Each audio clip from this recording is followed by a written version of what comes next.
When a desperate widow marches into a feed store and proposes marriage to a stranger, she has exactly 4 days to save everything she owns. But the quiet cattleman who says yes without hesitation is hiding something that could destroy them both. This is the story of Evelyn Mercer and Caleb Ryder, two damaged people who agreed to a loveless arrangement in the frozen mountains of Black Hollow, only to discover that some bonds can't be faked, even when survival depends on pretending. Stay until the end to see how their desperate gamble changed everything. Hit that like button and drop a comment with your city so I can see how far this story travels. The bell above the feed store door didn't so much ring as shriek when Evelyn Mercer shoved it open against the January wind. Snow followed her inside, swirling across the worn floorboards in angry white eddies that made the two men standing by the grain sacks look up with identical expressions of surprise. She didn't care about the snow, didn't care about the mud caking the hem of her riding skirt, or the fact that her hair had come loose from its pins somewhere between the ranch and town. What she cared about was finding Caleb Ryder before her courage failed completely. He stood near the back wall, one hand resting on a 50-pound sack of oats, his weathered coat dusted with the kind of dirt that came from actual work rather than the performative ranch managing that most of the wealthy landowners in Black Hollow preferred. His dark eyes found hers across the cluttered space, and something in his expression shifted. Not quite concern, but close enough that it made her throat tighten. "I need to speak with you," Evelyn said. Her voice came out rougher than she intended. "Privately." The other man, Frank Morrison, who owned the lumber mill and enjoyed gossip more than his own wife, perked up immediately. "Now, Evelyn, if this is about those fence posts your daddy ordered before he passed, I can—" "It's not." She didn't look at him. Couldn't afford to break eye contact with Caleb, because if she did, she might lose her nerve entirely. "Mr. Ryder, please." Caleb's jaw tightened almost imperceptibly. Then he straightened, dusted his hands on his pants, and walked toward her with the unhurried gait of a man who'd learned long ago that rushing rarely solved anything. "Outside?" he asked quietly. "No." The word came out sharper than she meant. "Here is fine." Frank Morrison made a noise that might have been a cough or a laugh. Evelyn ignored him. She'd lived in Black Hollow her entire life, survived her mother's death when she was 12, nursed her father through the pneumonia that eventually killed him 3 months ago, and spent the last 90 days fighting off land grabbers, corrupt county officials, and men who thought a woman had no business running 200 acres alone. She was done caring what people thought. "There's a law," she said, and hated how her voice wavered. Territorial statute from 1867. Women can inherit land, but if it's more than 100 acres and she's unmarried, the county can force a sale within 6 months of the previous owner's death. Caleb's expression didn't change, but something flickered in his eyes. Understanding, maybe. Or pity. She couldn't tell which, and it made her want to scream. "My father died November 2nd, she continued. "That gives me until May to either marry or lose half the ranch to county auction. Wade Holloway's already filed papers claiming first right of purchase." At the mention of Holloway's name, Caleb's mouth formed a thin line. Everyone in Black Hollow knew Wade Holloway. Wealthy, connected, and ruthless in ways that made even the hardest ranchers nervous. He owned the largest spread in the territory, and he'd been trying to buy out the Mercer land since before Evelyn's father got sick.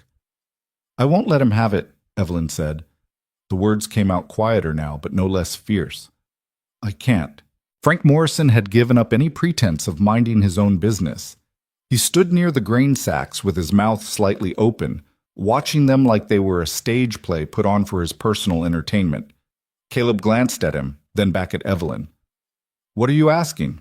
She'd practiced this part, rehearsed it a dozen times while riding into town, playing out different versions of the conversation in her head.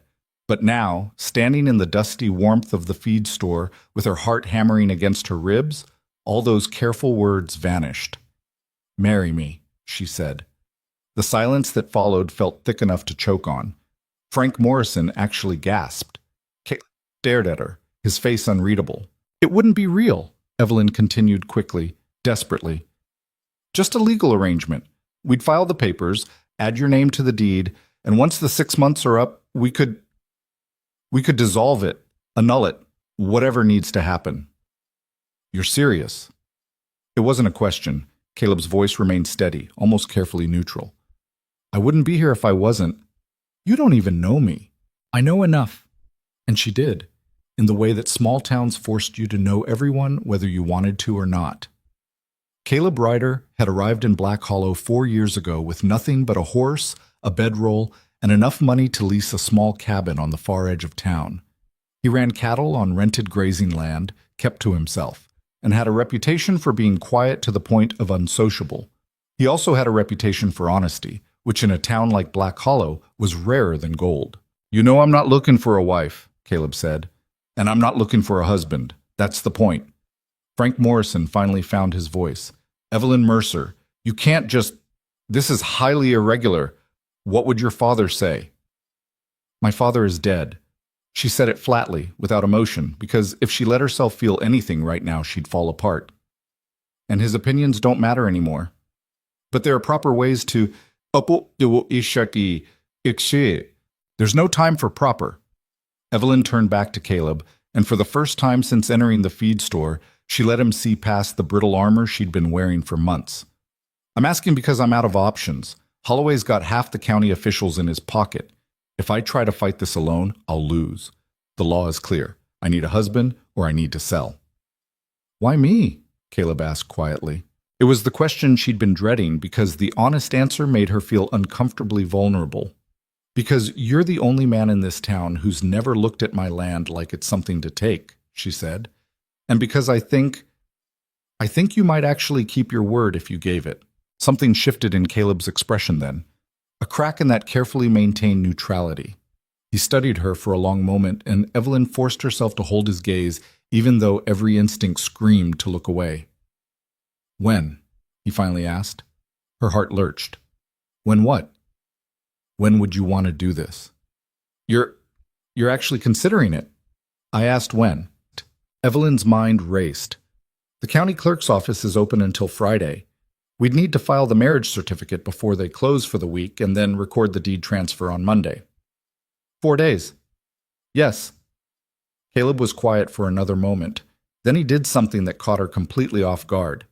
He smiled. It was small, barely there, but unmistakably genuine. "All right," he said. Frank Morrison made a strangled sound. "All right? Caleb, you can't just agree to marry someone in a feed store." "Why not?" Caleb's eyes never left Evelyn's face. "Seems as good a place as any." "This is insane," Frank sputtered. "Both of you have lost your minds." "Probably," Caleb agreed mildly. He extended his hand toward Evelyn. "I'll need to settle some things with my current lease, but I can be ready by Friday." Evelyn stared at his outstretched hand. Calloused, scarred across the knuckles, dirt permanently embedded in the creases of his palm. It was the hand of someone who understood hard work in a way that the gentleman ranchers like Wade Holloway never would. She shook it. His grip was firm, steady, and somehow that simple contact steadied something inside her that had been shaking for months. "Friday, then," she said. "Friday." They stood there for a heartbeat longer, hands clasped, while Frank Morrison looked like he might faint from the scandal of it all. Then Caleb released her hand and stepped back. "I'll come by the ranch tomorrow. We should probably discuss the details before we do this." "Tomorrow?" "Yes." Evelyn's voice sounded distant to her own ears, like she was listening to someone else speak. "Afternoon would be best. I have cattle to move in the morning." "Afternoon, then." She nodded, suddenly desperate to escape before the reality of what she'd just done could fully sink in. Without another word to either man, Evelyn turned and walked back out into the January cold. The wind hit her like a physical blow, but she barely felt it. Her hands were shaking, not from cold, but from the adrenaline of having actually done it. She'd proposed to a man she barely knew in the middle of a feed store with the town's biggest gossip as a witness. By nightfall, everyone in Black Hollow would know. By morning, the speculation would be unbearable. She didn't care. Let them talk. Let them whisper and judge and make up whatever stories they wanted. None of it mattered as long as she saved the ranch. Evelyn untied her horse from the hitching post and swung into the saddle with practiced ease. As she turned the mare toward home, she caught a glimpse of Caleb through the feed store window. He was standing exactly where she'd left him, watching her ride away with an expression she couldn't quite read. Something between concern and calculation, maybe. Or regret. Bekir. The ranch looked different when Evelyn rode back through the main gate. Smaller, somehow, though nothing about it had physically changed since she'd left that morning. The house still sat solid and weathered at the end of the long drive, smoke curling from the chimney where she'd banked the fire before leaving. The barn still leaned slightly to the left, a problem her father had meant to fix before he got sick. The cattle still dotted the winter pasture beyond the fence line, dark shapes against the snow. But knowing that in 4 days all of this would legally belong to her and Caleb Ryder changed something fundamental about how it felt. She took care of her horse first, unsaddling and brushing her down with methodical attention that helped quiet the chaos in her mind. The barn was cold but familiar, smelling of hay and leather, and the particular mustiness that all barns seem to develop over time. Her father had built this structure with his own hands 30 years ago, before Evelyn was born. He'd repaired it, expanded it, and maintained it through decades of hard winters and brutal summers. And now she was gambling it all on a marriage to a stranger. "You'd probably tell me I'm crazy," Evelyn said aloud. Her voice echoed slightly in the empty barn. "You'd say there has to be another way." But there wasn't. She'd spent 3 months searching for alternatives. She'd consulted with lawyers in the county seat, the ones who weren't already bought and paid for by Wade Holloway anyway. She'd researched every possible loophole in the territorial statutes. She'd even considered selling part of the land voluntarily, just enough to get under the 100-acre threshold. Nothing worked. The law was clear, and Holloway had made sure every potential exit was blocked. Marriage was the only option left. Evelyn finished with the horse and headed toward the house. The kitchen was still warm from the morning fire, and she added wood without really thinking about it. Muscle memory from years of living alone, of taking care of everything herself because there was no one else to do it. Except now there would be.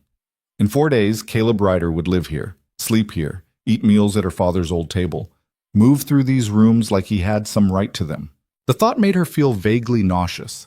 She'd told him it wouldn't be real, and she meant it. This was a business arrangement, nothing more. They'd share a house because the law required it, but that didn't mean she had to share anything else. He could have the spare bedroom, the one that still smelled faintly of the lavender her mother used to keep in sachets.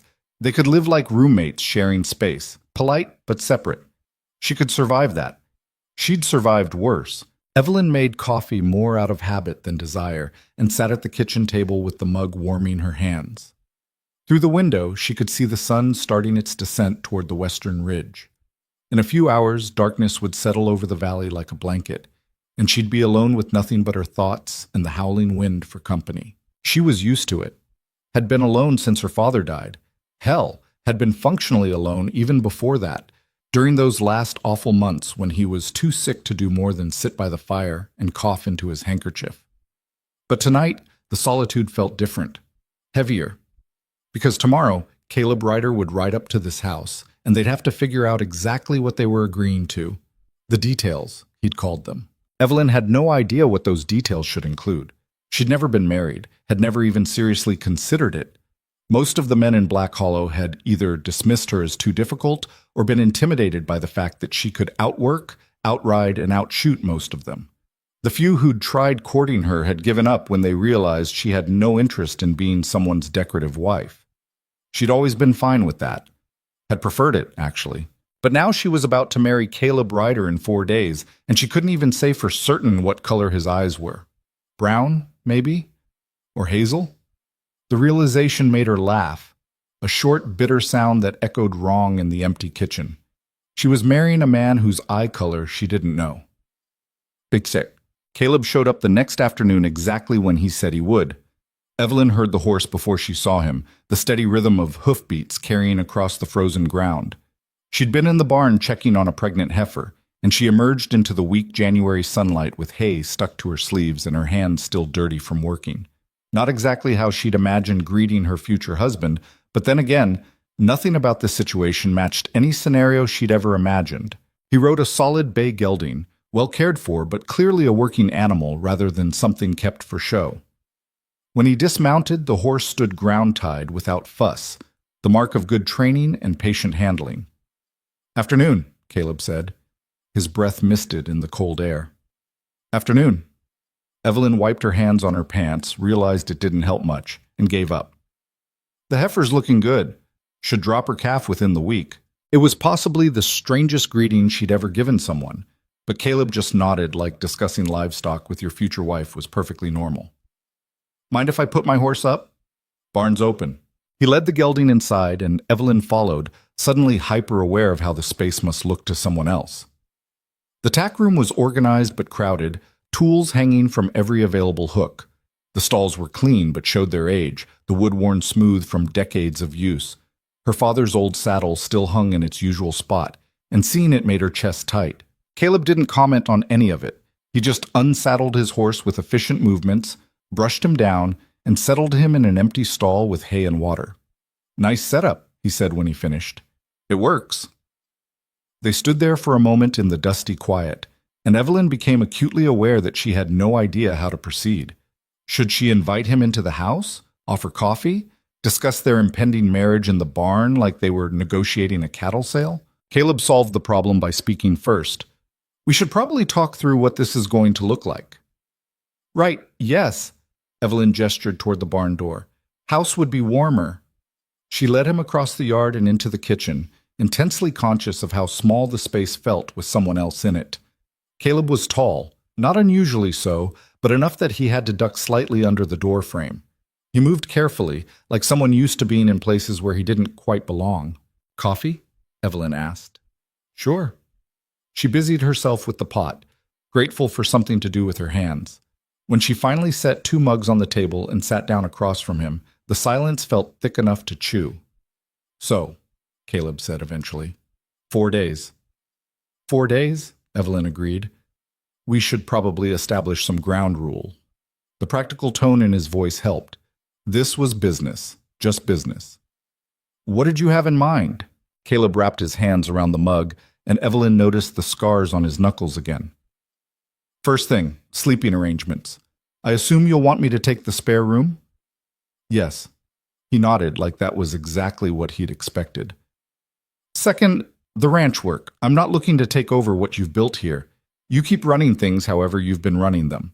I'll help where you need help, but this is your land." Something in Evelyn's chest loosened slightly. "All right. Third, money. I've got some savings, enough to cover my own expenses. I won't be a financial burden." "The ranch turns a profit," Evelyn said.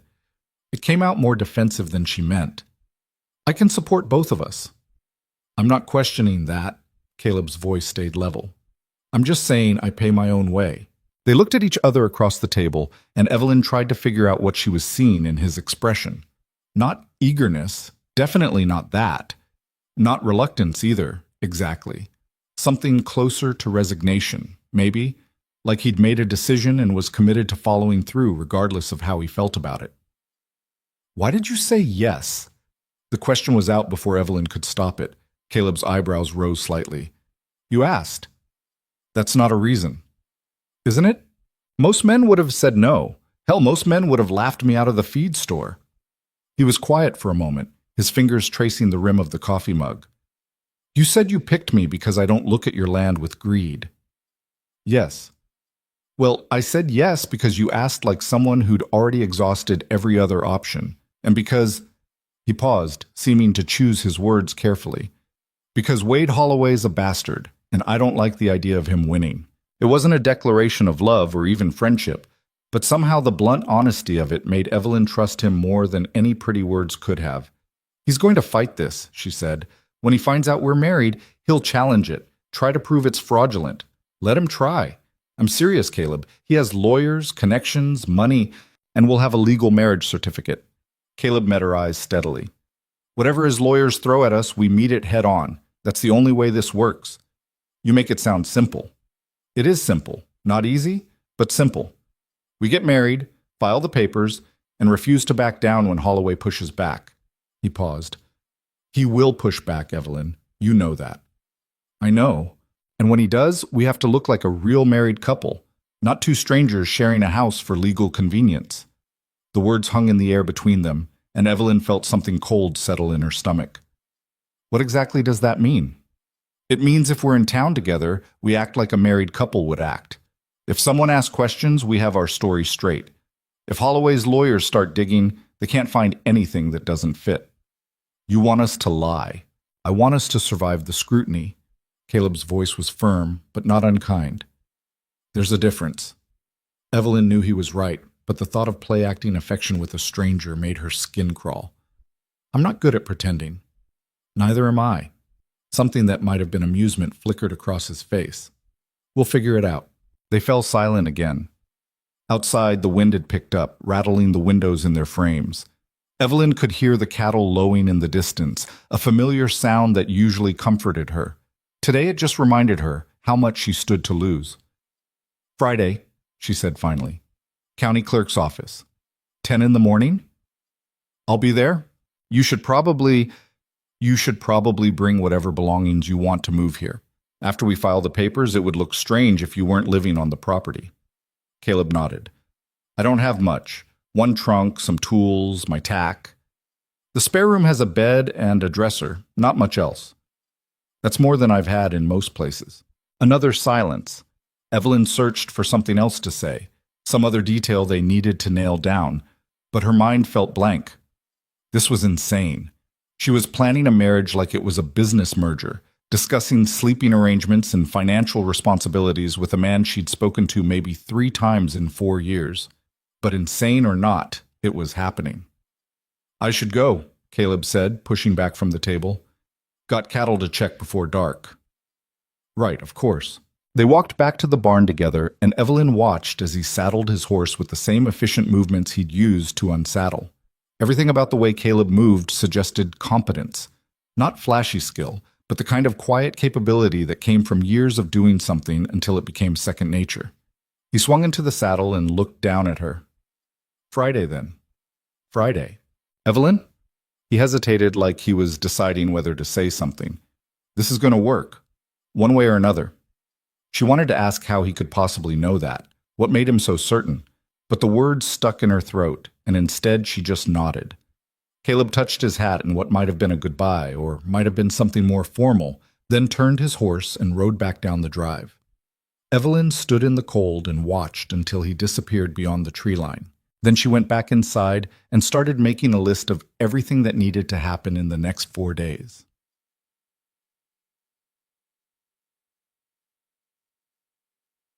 The rumor spread through Black Hollow faster than Evelyn expected. By Thursday morning, she couldn't go into town without people staring. Some pretended to be subtle about it, quick glances followed by whispered conversations. Others were more direct. Martha Hopkins cornered her outside the general store. Evelyn Mercer, is it true what they're saying? You and Caleb Ryder? Depends on what they're saying, Evelyn replied, trying to edge past her. Martha blocked the path. She was 60 if she was a day, with steel gray hair and the kind of righteous indignation that came from a lifetime of minding other people's business. They're saying you proposed to him in the feed store with Frank Morrison right there watching. That's true. Martha's eyes went wide. So you admit it? Why would I deny it? Because it's, Martha floundered, searching for the right word. It's unseemly. A woman proposing, and to someone you barely know. Evelyn felt her patience, already worn thin by 3 days of speculation and judgment, finally snap. You know what's unseemly, Martha? Corrupt county officials using a 70-year-old law to steal land from widows. Wade Holloway bribing assessors to force sales. Men thinking they have the right to a woman's property just because she doesn't have a husband. Well, I did what I had to do to save my ranch. If that offends your sensibilities, I genuinely don't care. She pushed past Martha and into the general store before the older woman could respond. Inside, the conversation died the moment Evelyn entered. 3 women standing near the fabric display fell silent mid-sentence. The shopkeeper, old Mr. Patterson, suddenly became very interested in organizing the canned goods.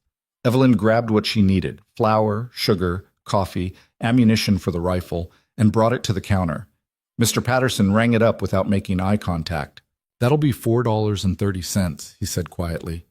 Evelyn counted out the money, hyper-aware of the women whispering behind her. She caught fragments. Desperate. That poor man won't last 6 months. She took her purchases and left without saying another word. The ride back to the ranch felt longer than usual, or maybe it was just that she had too much time to think. and thinking led to doubting, and doubting led to the terrible conviction that she'd made a massive mistake. What did she really know about Caleb Ryder? That he was quiet, kept to himself, and had a reputation for honesty. That was it. She didn't know where he came from, why he'd settled in Black Hollow, what he wanted from life beyond running cattle on leased land. And tomorrow she was going to marry him. The house felt oppressively empty when she got back. Evelyn put away the supplies and tried to focus on normal tasks, checking the cattle, repairing a section of fence that had come loose, mucking out stalls. Physical work usually helped quiet her mind, but today it just left her with too much space to spiral. What if this didn't work? What if Holloway's lawyers found some loophole, some way to prove the marriage was fraudulent? What if Caleb changed his mind at the last second and didn't show up tomorrow? What if he did show up and they got married and she'd tied herself legally to a stranger who turned out to be... Evelyn forced herself to stop. This kind of thinking wouldn't help anyone. She went inside as the sun was setting and made dinner she didn't want to eat. The kitchen felt too quiet, the silence broken only by the occasional pop of wood in the stove and the wind rattling the windows. She kept thinking about what Caleb had said, that after tomorrow he'd be living here, eating meals at this table, existing in this space she'd had to herself for months. The thought should have felt invasive. Instead, it felt complicated. She was washing dishes when she heard the horse. For a wild second, she thought it might be Caleb, coming to tell her he'd changed his mind. But when she looked out the window, she saw Wade Holloway's distinctive palomino tied at her gate. Her stomach dropped. Holloway was already halfway to the house by the time she got the door open. He was a big man, tall and broad-shouldered, with the kind of confidence that came from having money and knowing it gave him power. His coat probably cost more than most people in Black Hollow made in a month. "Evelyn," he said, touching his hat. "Hope I'm not intruding." "You are." His smile didn't reach his eyes. "I heard some interesting news in town today. Thought I'd come see if it was true." "If you're here to congratulate me on my upcoming marriage, you can save your breath." "Upcoming marriage?" Holloway repeated the words slowly, like he was tasting them. "To Caleb Ryder, the cattleman who rents 40 acres from the Sullivan estate and lives in a cabin that's one hard winter away from collapse." "What's your point?" "My point is that this is a transparent attempt to circumvent the county sales statute, and we both know it." Evelyn crossed her arms.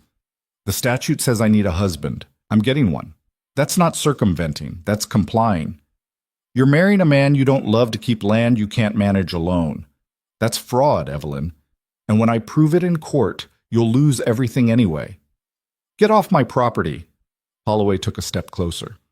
"I've tried to be reasonable with you. I've made you fair offers, more than fair. Your father would have taken the deal if he'd lived long enough to see sense. My father would have died before selling you an inch of this land." "Your father did die," Holloway said coldly. "And now you're about to lose his legacy because you're too stubborn to accept reality." Something hot and furious rose in Evelyn's chest. "The reality is that men like you think you can take whatever you want. Well, I'm not letting you have this ranch. Not through county sales, not through the courts, not ever. You think marrying some drifter is going to stop me?" Holloway's voice dropped lower, almost conversational. "I own half the county officials. I have lawyers who've never lost a case. When I'm done, you'll be lucky if I let you keep the house." "You're threatening me on my own property. That's a bold move." "It's not a threat. It's a promise." Holloway turned to leave, then paused. "That wedding tomorrow? I'll be there.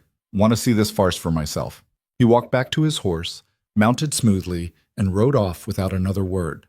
Evelyn stood on the porch until his silhouette disappeared into the gathering darkness. Her hands were shaking, not with fear, but with rage so intense it made her vision blur. Let him come to the wedding. Let him watch. Let him do whatever the hell he wanted. She was marrying Caleb Ryder tomorrow, and Wade Holloway could rot. Friday morning dawned clear and bitterly cold. Evelyn woke before sunrise, too nervous to sleep, and spent the early hours doing chores with mechanical precision.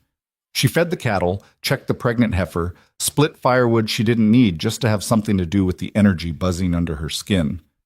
At 8 o'clock, she finally went inside to get ready. She didn't own a wedding dress, had never expected to need one.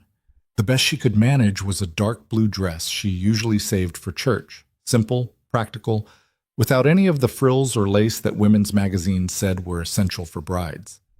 Looking at herself in the mirror, Evelyn felt vaguely ridiculous. This wasn't a real wedding. It was a legal maneuver. Dressing up for it felt like play acting, like she was a child putting on her mother's clothes and pretending to be grown. But appearances mattered. That's what Caleb had said. They had to look real. So she put on the blue dress, pinned her hair up properly for once, and even added the pearl earrings her mother had left her. When she looked in the mirror again, she barely recognized herself. The woman staring back looked almost respectable, almost like someone getting married for the right reasons. Almost. Evelyn left the house at 9:30, giving herself plenty of time to ride into town. The county clerk's office was in the center of Black Hollow, a squat brick building that also housed the courthouse and the sheriff's office. A handful of people loitered on the steps. Whether coincidentally or because word of the wedding had spread, Evelyn couldn't tell. She tied her horse and climbed the steps with her chin up and her shoulders back. Let them stare, let them whisper, none of it mattered. Caleb was already inside, standing near the clerk's desk with his hat in his hands. He'd clearly made an effort too. His shirt looked freshly washed, his hair was combed, and he'd shaved. The effect was startling. Without trail dust and stubble, he looked younger, more present somehow. Their eyes met across the room, and something passed between them. Not affection, exactly, more like mutual recognition of how absurd this all was. "You came," Evelyn said. "Said I would."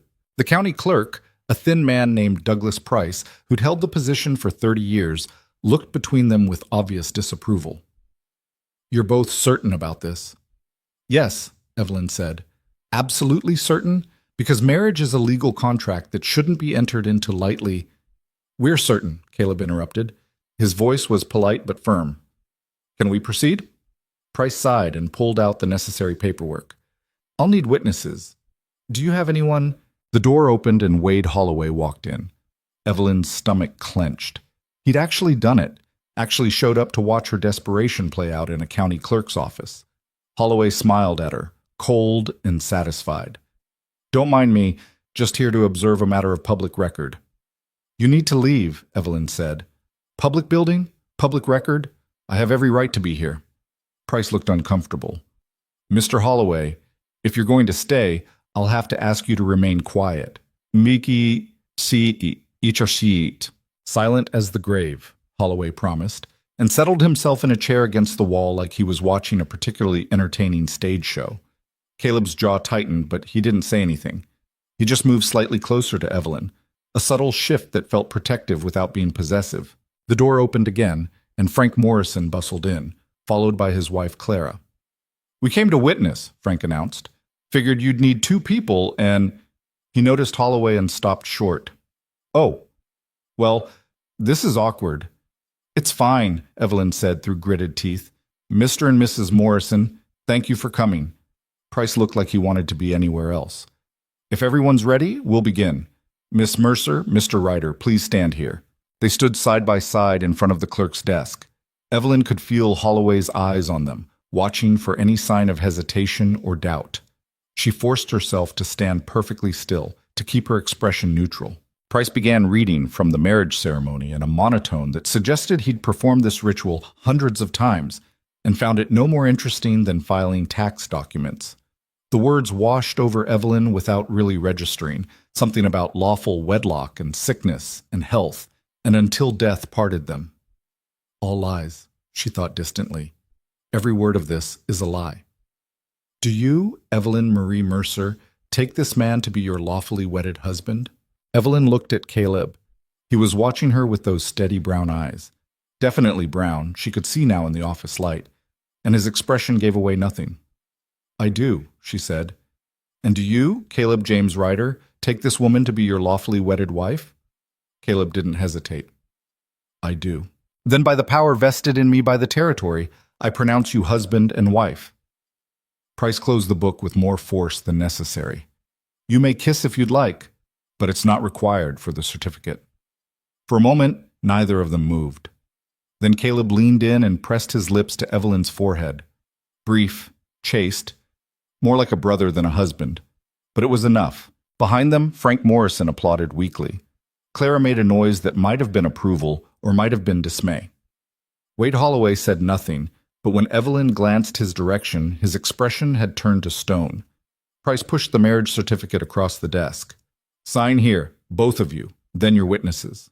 Evelyn signed first, her hand steadier than she expected.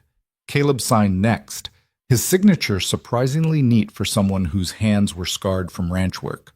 Frank and Clara added their names as witnesses, and just like that it was done. Evelyn Mercer was now Evelyn Ryder. The name sounded wrong in her head, foreign, like wearing someone else's boots. "Congratulations," Price said flatly. "File this with the property recorder on Monday if you're adding Mr. Ryder to any deeds." Next, they were being dismissed. Evelyn took the certificate, folded it carefully, and turned toward the door. Holloway stood as they approached. "Well," he said softly. "That was touching. Really. I'm sure the county judge will find it very interesting when we discuss the validity of this marriage in court." "Go to hell," Evelyn replied, and walked past him into the cold morning air. Caleb followed her out, and they stood on the courthouse steps in silence, while curious onlookers pretended not to watch. "That went well," Caleb said eventually.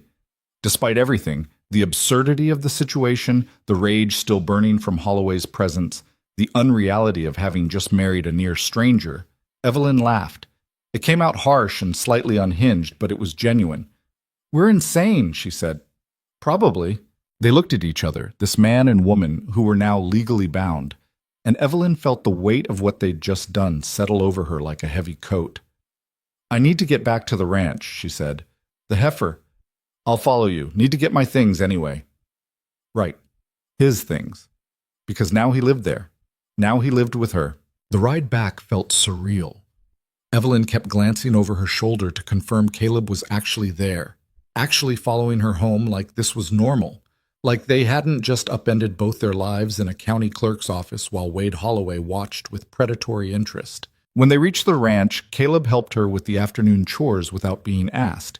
He moved through the work with easy competence, requiring no direction, no explanation. When he handled the pregnant heifer, he did it with the kind of gentle confidence that came from real experience, not book learning. By the time they finished, the sun was setting and Evelyn's exhaustion had caught up with her. "I'll show you the spare room," she said. She led him upstairs, hyper-aware of their footsteps echoing in the quiet house.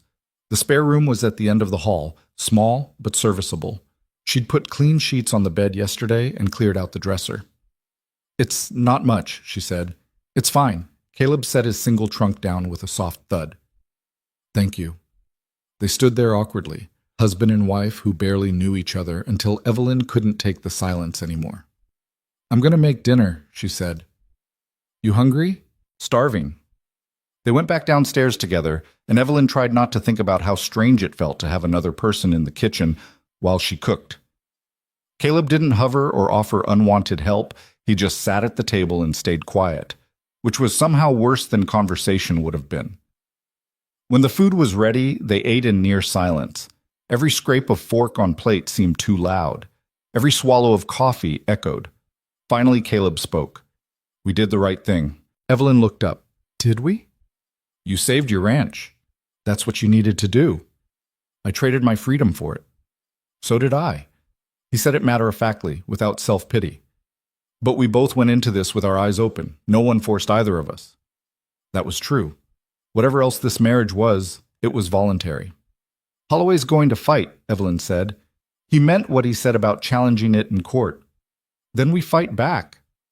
"You make it sound simple." "Fighting's always simple. Winning's the complicated part." Caleb finished his coffee and stood. "I should let you rest. It's been a long day." He headed for the stairs, then paused at the doorway. "Evelyn?" "Yes?" "For what it's worth, I don't regret saying yes." He disappeared upstairs before she could respond. Evelyn sat alone in the kitchen, listening to the old house settle around her, and tried to figure out if she regretted it too. She didn't know, but it was too late to change her mind now. The first week passed in a strange blur of routine and adjustment. Evelyn woke before dawn each morning the way she always had.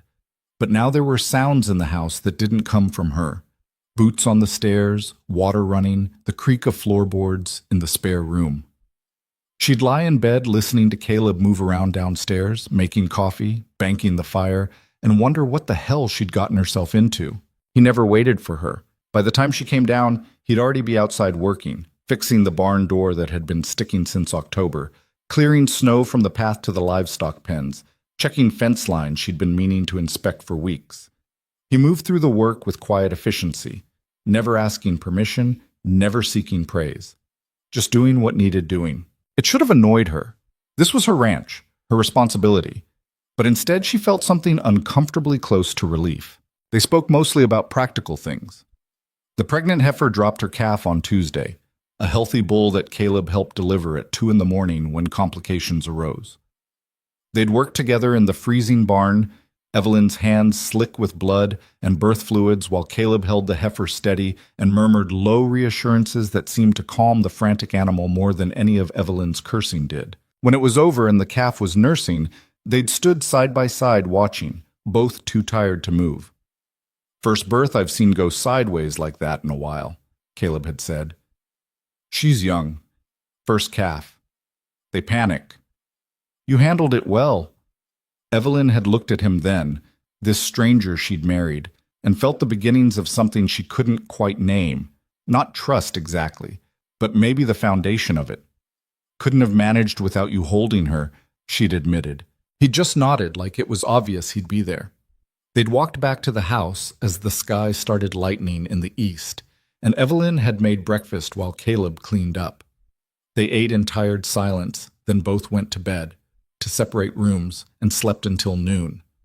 It was the most domestic thing Evelyn had experienced in years, and it terrified her. On Monday, they rode into town together to file the deed transfer. Evelyn had expected more whispers, more judgment, but what she got instead was something worse, acceptance tinged with pity. People looked at her and Caleb like they were watching a slow-motion disaster, waiting to see how long the charade would last before it all fell apart. Martha Hopkins actually offered congratulations, her voice dripping with condescension. "I'm sure you two will be very happy together, for as long as it lasts." Evelyn had smiled with too many teeth. "We'll outlast your last 3 cats, Martha." Caleb had coughed to cover what might have been a laugh.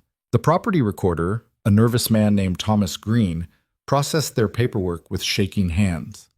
"This all looks in order," he'd said, not meeting their eyes. "Deeds now in both names. Joint ownership." Joint ownership. The words made Evelyn's stomach clench, even though this was exactly what she'd planned for. Her father's land, her land, now legally belonged to her and Caleb Ryder equally. She'd signed away half of everything to save all of it. On the ride home, Caleb had been quiet, more quiet than usual, which was saying something. "You're thinking too loud," Evelyn finally said. "Just wondering when Holloway's going to make his move." "Soon.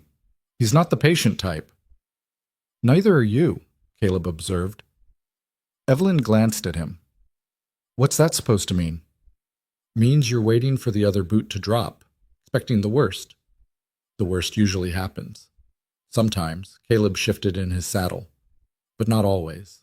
They'd ridden the rest of the way in silence, and Evelyn had tried not to think about how strange it felt to have someone who could read her moods after only a week. By the end of February, they'd fallen into something that almost resembled a routine.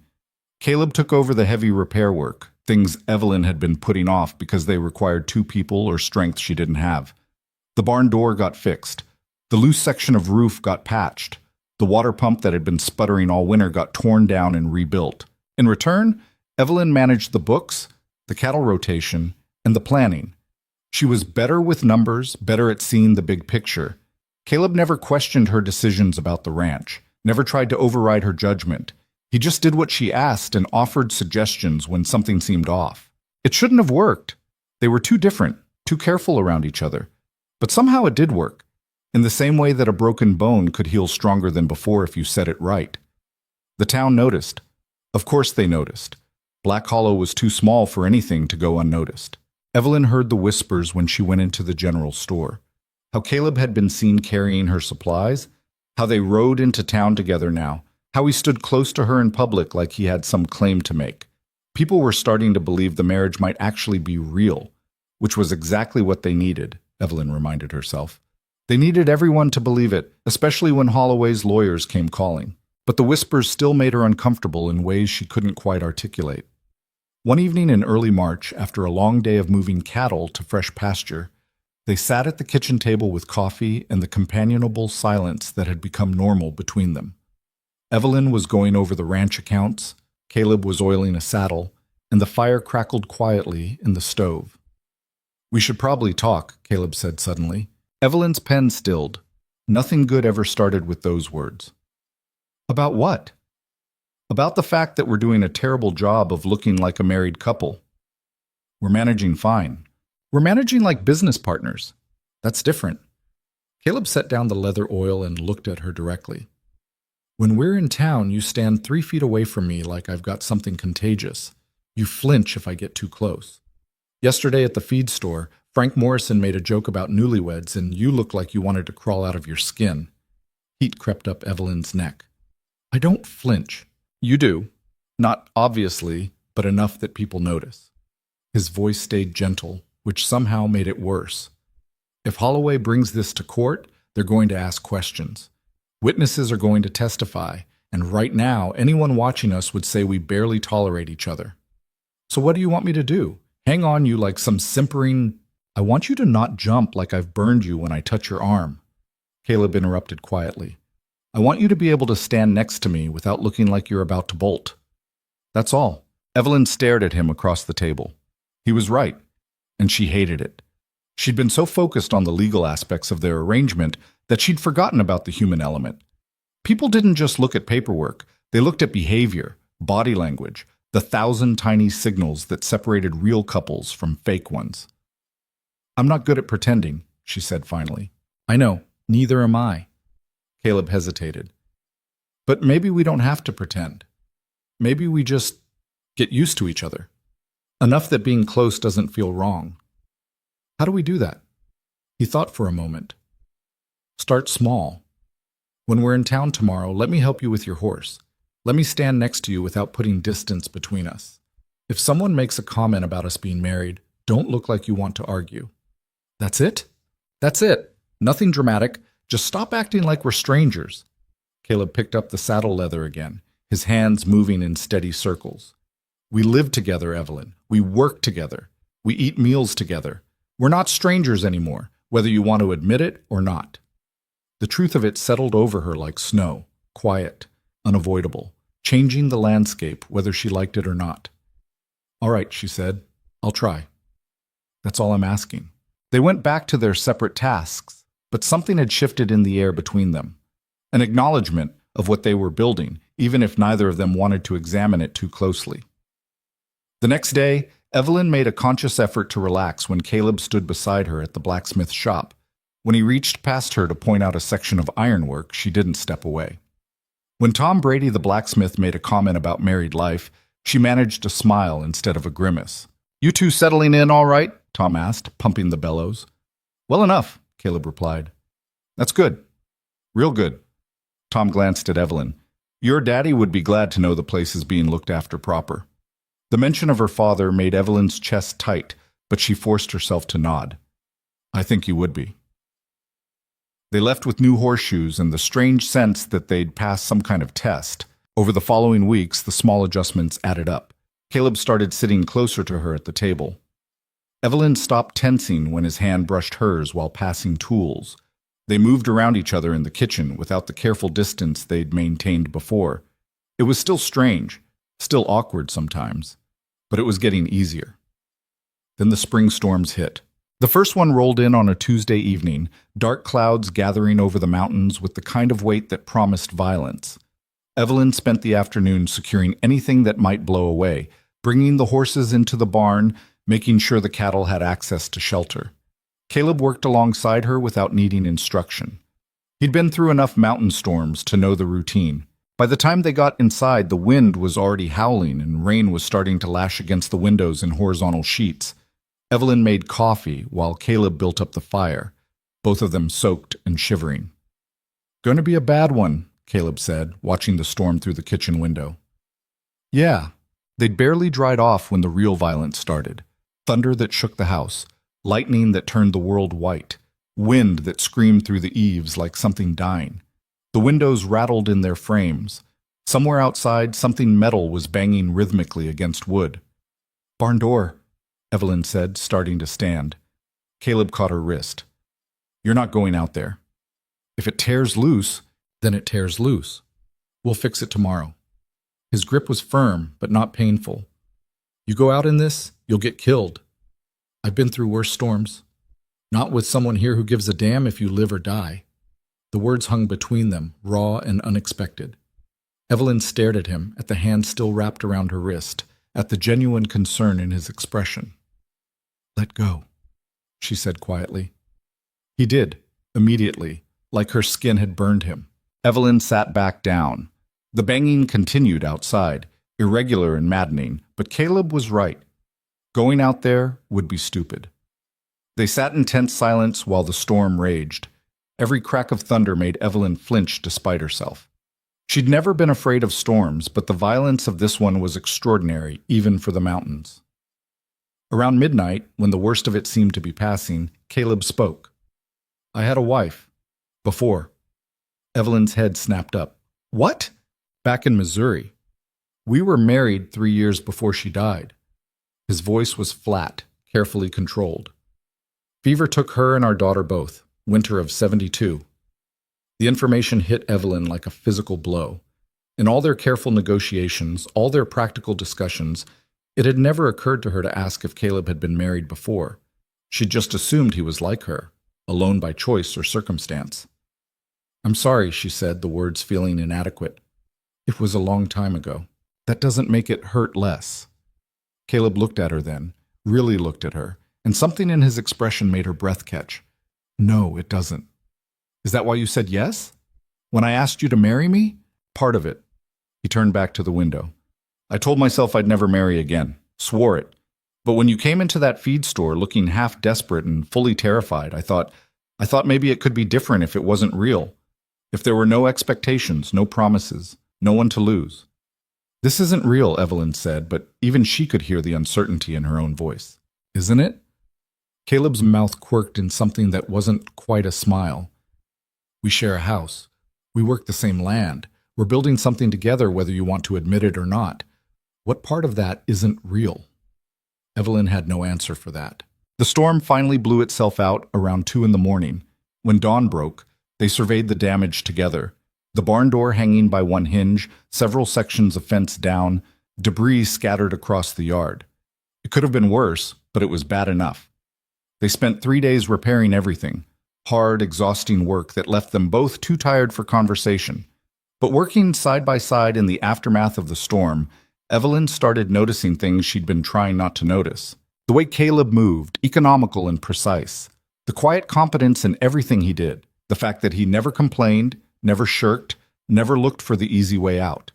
The fact that when he'd grabbed her wrist to keep her from going into the storm, her first instinct hadn't been anger at being restrained. It had been relief that someone cared enough to stop her. By the time everything was repaired, something had changed between them again. Evelyn couldn't pinpoint exactly what, but the careful distance they'd maintained was eroding faster than she knew how to handle. On Saturday, they rode into town for supplies. It was a clear day, the kind of bright spring morning that made winter feel like a bad dream. Black Hollow was busier than usual, people preparing for planting season, catching up on business they'd put off during the storms. Evelyn was loading sacks of feed into her wagon when she heard the voice she'd been dreading. "Mrs. Ryder, how domestic." She turned to find Wade Holloway leaning against the hitching post, watching her with that same predatory expression he'd worn at the courthouse. "Mr. Holloway." She kept her voice neutral. "I see your husband's put you to work." Holloway gestured toward the wagon. "Shouldn't he be doing the heavy lifting?" "I can manage." "I'm sure you can. You've always been remarkably capable." He pushed off from the post and walked closer. "Which is why this whole performance is so disappointing. I expected better from you, Evelyn." "I don't know what you're talking about." "Of course you don't." Holloway's smile was cold. "Tell me, does Ryder know what he's gotten himself into? That he's playing husband to a woman who'd sell her soul to keep a piece of dirt?" Anger flared hot in Evelyn's chest. "Careful. Or what? You'll have your pretend husband defend your honor?" Holloway laughed. "Everyone knows this marriage is a fraud. You're just counting down the days until you can divorce and divide the property." You don't know anything about my marriage. I know you're desperate. I know you used that poor man to save your precious ranch. Holloway leaned in close enough that she could smell the expensive tobacco on his breath. And I know that when my lawyers are done, you'll wish you'd taken my original offer. Before Evelyn could respond, Caleb appeared beside her. She hadn't heard him approach, but suddenly he was there, close enough that his shoulder brushed hers. Problem? His voice was quiet, but something in it made Holloway take a step back. Just having a friendly conversation with your wife. Didn't look friendly. We were discussing business, nothing that concerns you. Everything that concerns her concerns me. Caleb's hand found Evelyn's lower back, a casual touch that sent electricity up her spine. And I'd appreciate it if you'd step back. For a long moment, Holloway just stared at them. Then his mouth curved into something ugly. How much is she paying you, Ryder? To play the devoted husband? I'm not playing. Then you're an even bigger fool than I thought. Holloway tipped his hat mockingly toward Evelyn. See you in court, Mrs. Ryder. He walked away, and Evelyn realized she'd been holding her breath. You all right? Caleb's hand was still on her back, warm through the fabric of her shirt. Fine. You're shaking. She was. Damn it, she was. He makes me so angry I can't think straight. I noticed. Caleb's thumb moved in a small circle, probably unconsciously. What did he say before I got here? The usual. That our marriage is fake, that he's going to prove it in court, that I'm using you. Are you? Evelyn turned to look at him and found his expression impossible to read. What? Using me. Are you? We had an agreement. That's not what I asked. They stood there in the middle of town, people walking past and definitely noticing, while Evelyn tried to figure out how to answer a question she didn't fully understand herself. I don't know, she finally admitted. I don't know what this is anymore. Something flickered in Caleb's eyes. Yeah, me neither. He dropped his hand and helped her finish loading the wagon, and they rode home in silence that felt heavier than any words could have been. That night, Evelyn couldn't sleep. She lay in bed staring at the ceiling, listening to the house settle around her and trying to untangle the mess inside her head. 6 weeks ago, she'd proposed a business arrangement to a near stranger. A legal fiction to save her ranch. That's all it was supposed to be. But somewhere between then and now, things had gotten complicated. She trusted Caleb. That was the first problem. Trusted him in ways she hadn't trusted anyone since her father died. He'd proven himself reliable, honest, and genuinely committed to making their arrangement work. And more than that, she liked having him here, liked not being alone in the house at night, liked the way he made coffee in the mornings and left it warming on the stove for her, liked the quiet competence he brought to everything he did, which was dangerous because liking led to depending, and depending led to vulnerability, and vulnerability led to the kind of pain she'd sworn she'd never let herself feel again. Around 2 a.m, she gave up on sleep and went downstairs for water. The kitchen was dark except for the dying embers in the stove, and she didn't bother lighting a lamp. Can't sleep either? Evelyn jumped, nearly dropping the cup. Caleb was sitting at the table in the darkness, just a shadow against the window. You scared me. Sorry. He didn't sound sorry. Storm? Evelyn listened. Sure enough, rain was starting to patter against the windows again. Nothing like the violence of the storm days ago, but steady and insistent. I didn't hear it start, she said. Just began. Caleb's face was barely visible in the dim light. What's keeping you up? Nothing. Everything. Evelyn filled her cup and leaned against the counter. What Holloway said today? About me using you. We both knew what this was when we started. Did we? The words came out more raw than she intended. Because I don't think I did.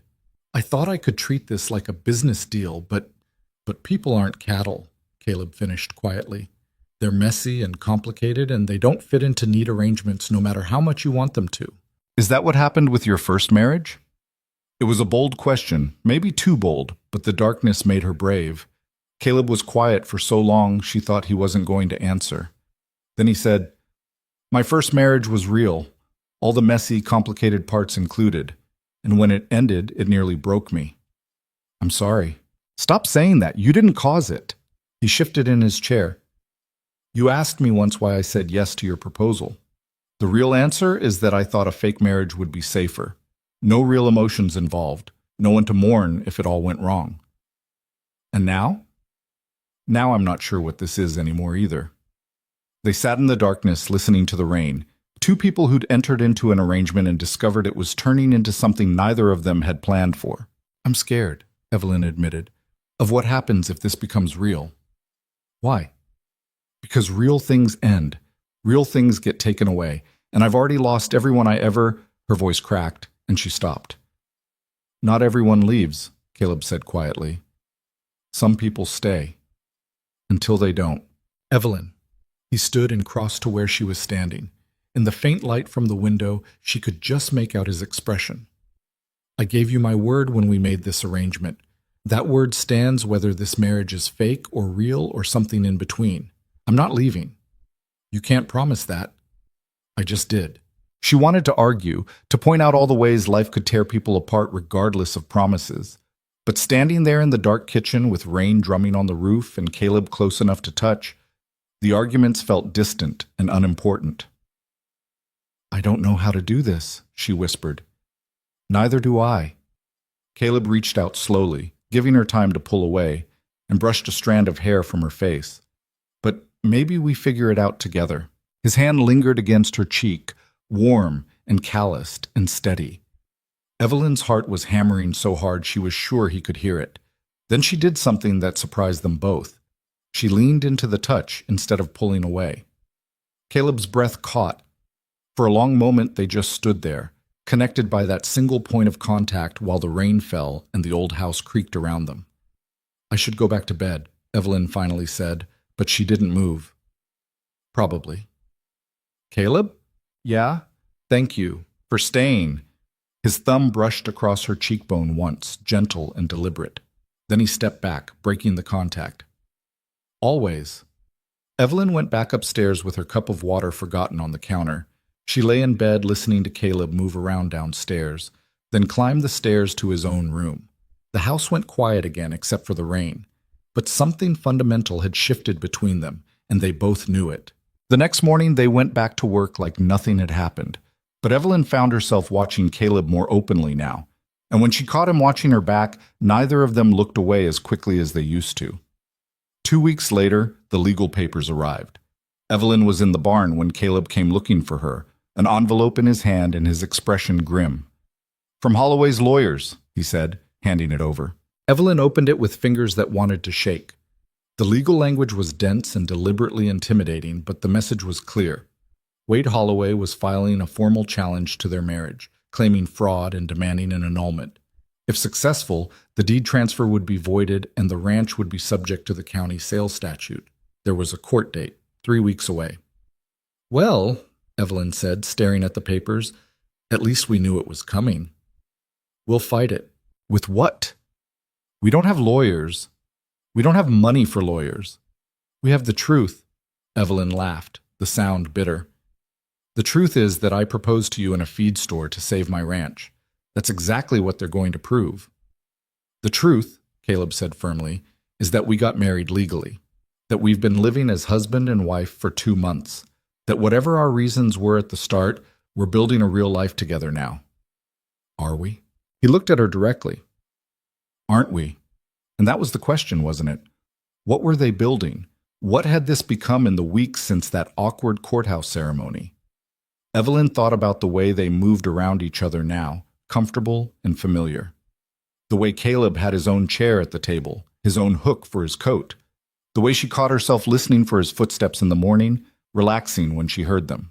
The way her heart had jumped when he touched her face in the dark kitchen, and the way she'd spent every night since then thinking about it. I don't know how to prove that to a judge, she said quietly. Then we don't prove it. We just live it. Caleb took the papers from her hand and set them aside. Whatever happens in 3 weeks, we keep going the way we have been, together, and we trust that the truth is enough. Evelyn wanted to believe him, wanted to believe that honesty and good intentions could stand against money and power and corrupt systems designed to crush people like her. But belief had never been her strong suit. Still, she nodded, because what else could she do? The 3 weeks before the hearing crawled by with excruciating slowness.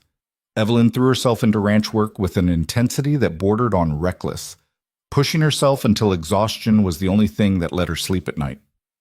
Caleb watched her burn herself out with quiet concern, but didn't try to stop her. He just worked beside her, matching her pace, picking up the pieces when she pushed too hard. On a Saturday morning 10 days before the court date, Evelyn was in the back pasture repairing fence when she heard horses approaching. Multiple horses. She straightened, wiping sweat from her forehead, and saw 3 riders coming up the access road. Her stomach dropped when she recognized the lead rider. Wade Holloway sat astride his palomino like he owned the world. Behind him rode 2 men Evelyn didn't recognize, city types in expensive coats, probably the lawyers he'd been threatening her with for months. Caleb appeared from the barn, tools still in his hands. He moved to stand beside Evelyn without a word, his presence solid and reassuring. "Mr. Holloway," Evelyn called out, keeping her voice level, "you're trespassing." Holloway reined in his horse 20 feet away. Up close, his smile looked even more predatory. "Just wanted to introduce you to my legal counsel before we all meet in court. Thought it might help if we establish some ground rules. The only rule is that you're not welcome on my property." "Your property?" Holloway repeated the words like they were a joke. "That's the question we're going to settle, isn't it? Whether this land is really yours or whether you committed fraud to keep it." One of the lawyers, a thin man with spectacles and the pinched expression of someone who'd never done a day's physical labor, cleared his throat. "Mrs. Ryder, my name is Howard Blackwell. I represent Mr. Holloway in this matter. I'd like to offer you an opportunity to avoid litigation entirely." "Not interested," Evelyn said flatly. "You haven't heard the offer yet." "Don't need to. The answer's no." Blackwell's mouth thinned. "Mr. Holloway is prepared to purchase the entire Mercer property for $15,000. That's well above market value, Mrs. Ryder. It's more than generous considering your circumstances." "My circumstances are that I'm married and this land isn't for sale." "Your marriage is exactly what we're questioning," the second lawyer interjected. He was younger than Blackwell, with slicked back hair and a superiority complex Evelyn could smell from yards away. "We have witnesses prepared to testify that you and Mr. Ryder barely knew each other before your sudden courthouse wedding, that you've been living as strangers sharing a house rather than husband and wife." Caleb's hand found Evelyn's, his fingers lacing through hers with deliberate casualness. "Witnesses can say whatever they want. Doesn't make it true." "We'll see what the judge thinks," the younger lawyer said smugly.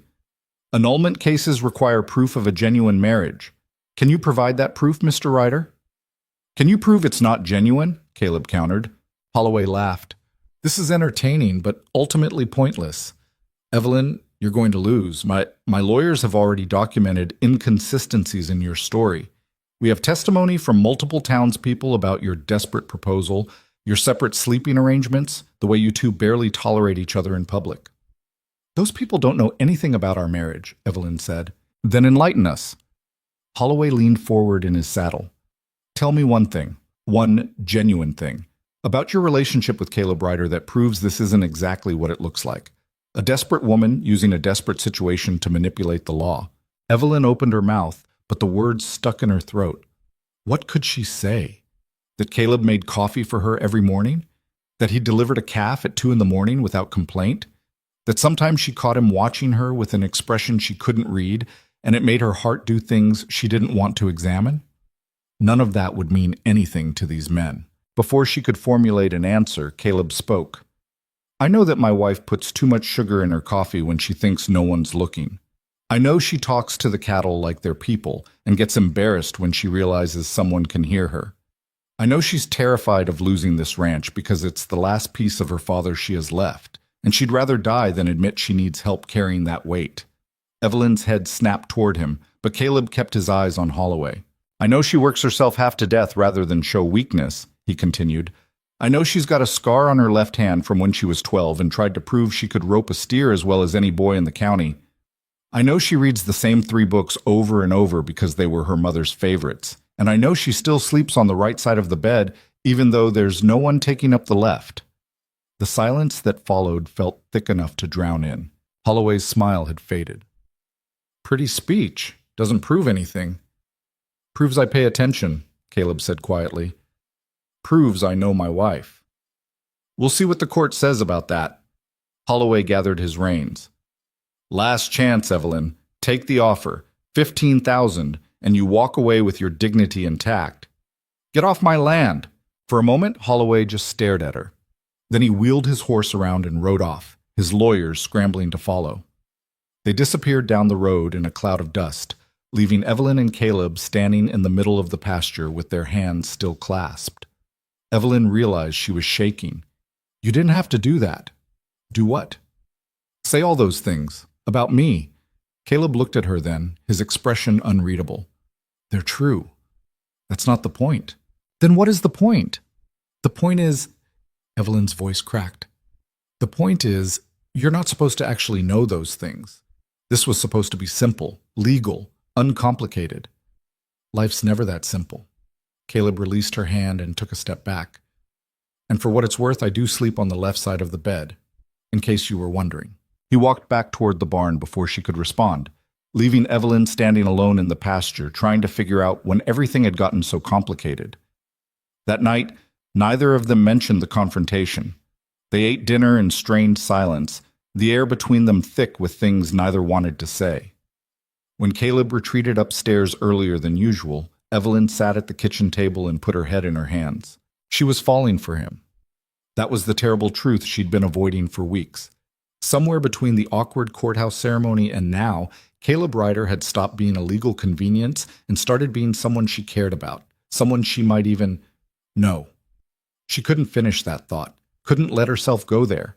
But the damage was already done, and they both knew it. The next morning, Evelyn woke to the smell of coffee and something else. Bacon, maybe? She came downstairs to find Caleb at the stove, cooking breakfast. He never cooked breakfast. They usually just grabbed whatever was quick and got straight to work.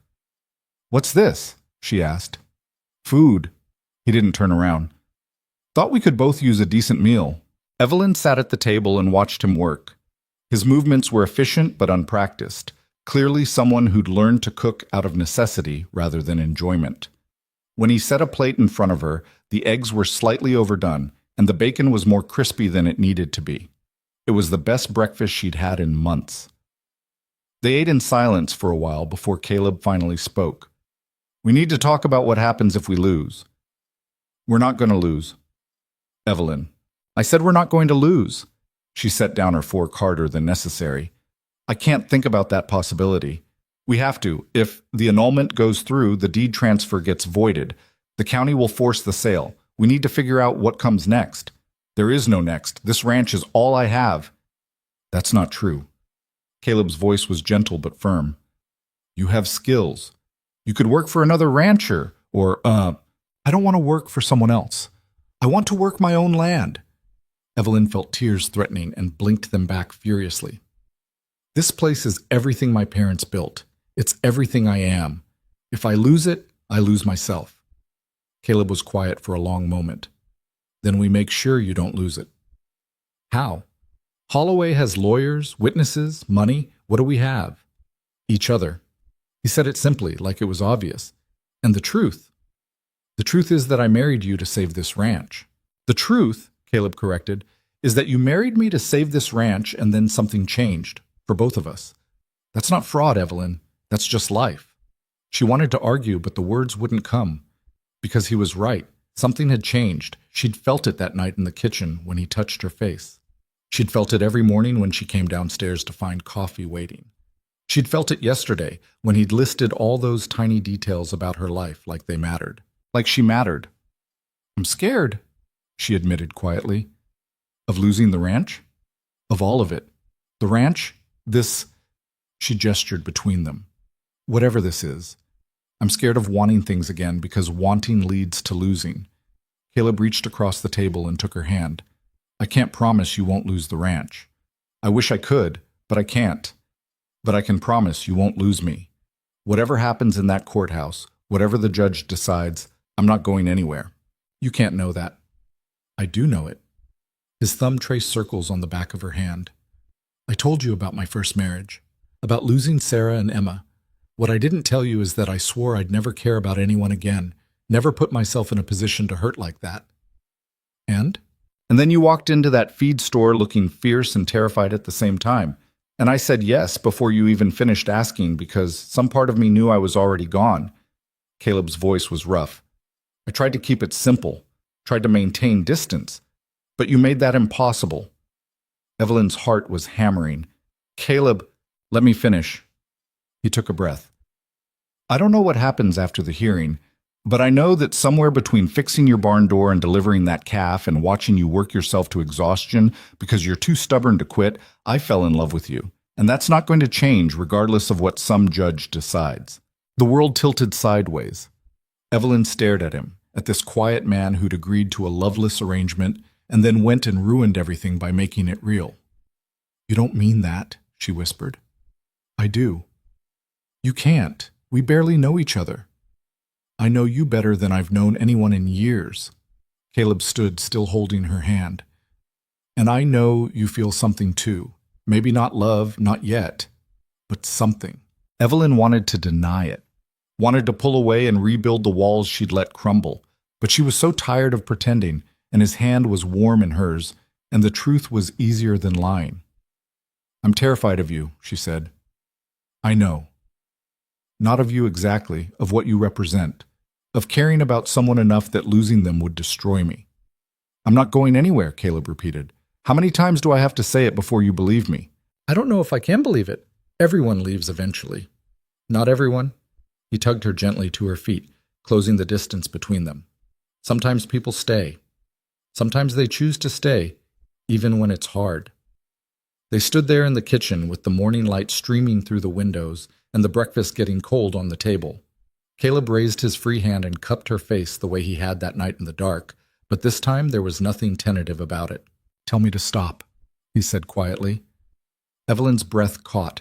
She should tell him to stop, should step back and restore the careful distance they'd maintained, should protect herself from the inevitable pain of caring too much. Instead, she said, Don't.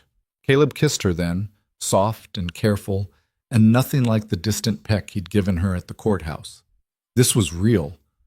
This was want and hope and terror, all tangled together. Evelyn's hands came up to grip his shirt, holding on like he might disappear if she let go. When they finally broke apart, both breathing hard, Caleb rested his forehead against hers. We're going to be okay, he murmured. Whatever happens, we're going to be okay. Evelyn wanted to believe him, wanted it so badly it hurt. What if we're not, she whispered. Then we won't be okay together. That's better than being not okay alone. It was possibly the most pragmatic declaration of love Evelyn had ever heard, and somehow that made it more believable than any poetry could have been. She kissed him again, harder this time, pouring all her fear and hope and desperate want into it. Caleb responded in kind, his arms wrapping around her like he could shield her from everything trying to tear them apart. They stood in the kitchen holding each other while the coffee got cold and the day started without them. Two people who'd agreed to a fake marriage and discovered too late that you can't fake this kind of connection. The week before the hearing passed in a blur. Evelyn and Caleb worked the ranch during the day and sat up late at night trying to prepare for every possible question the lawyers might ask. They practiced their story, how they met, when they realized they cared for each other, what their life together looked like. The truth, but carefully edited. They couldn't admit the marriage started as a legal arrangement. That would be handing Holloway exactly what he needed. When did you know you wanted to marry me? Evelyn asked one evening, running through questions for what felt like the 100th time. Caleb looked up from the contract he'd been reading. The honest answer or the one we're giving in court? Both. Honest answer? I knew in the feed store when you looked at me like I was your last hope and you hated yourself for needing help. He set down the papers. Court answer? I'd been watching you from a distance for months, admiring your strength and independence, and when I finally worked up the courage to speak to you, I knew immediately you were someone special. It was a good story, romantic without being unbelievable, the kind of thing a judge might accept. It was also complete fiction. I hate lying, Evelyn said. We're not lying, we're just choosing which truths to tell. That's the same thing. No, it's not. Caleb stood and crossed to where she sat.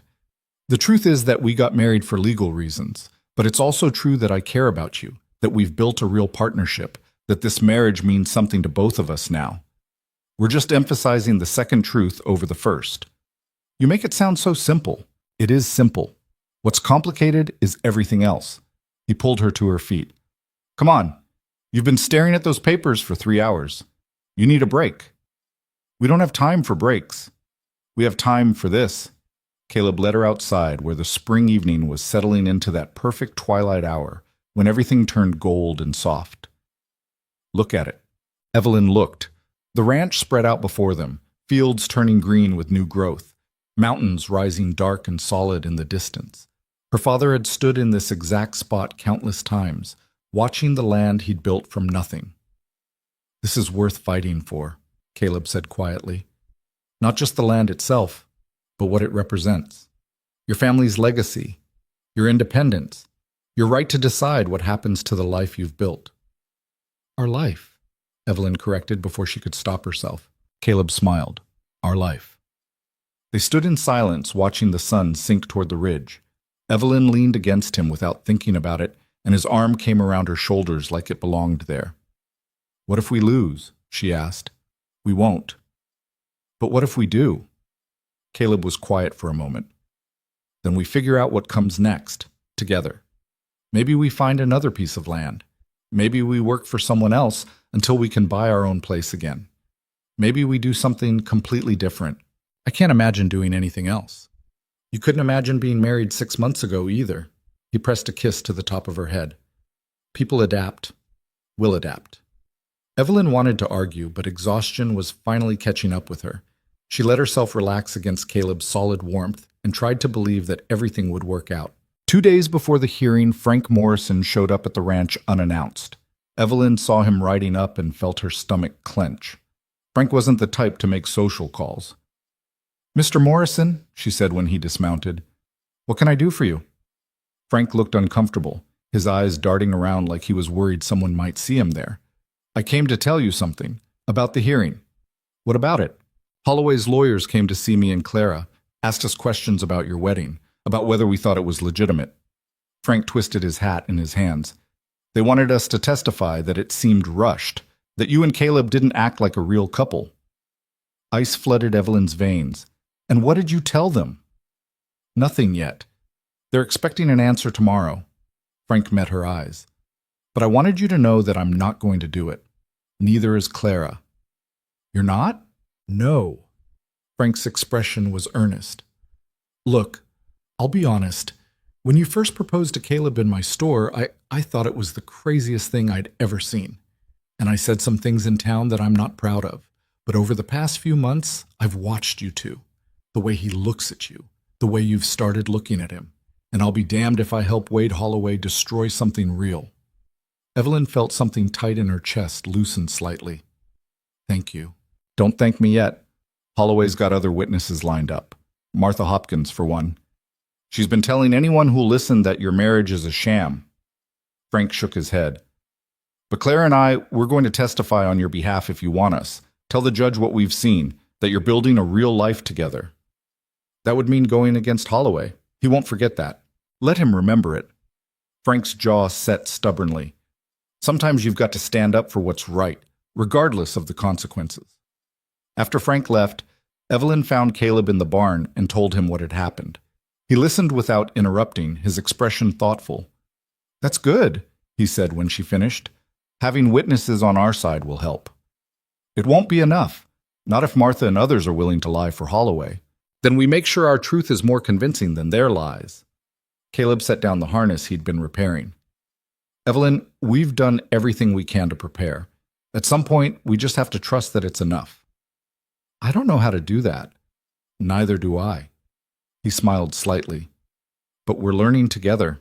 The night before the hearing, neither of them could sleep. Evelyn lay in bed staring at the ceiling, listening to Caleb move around in the next room.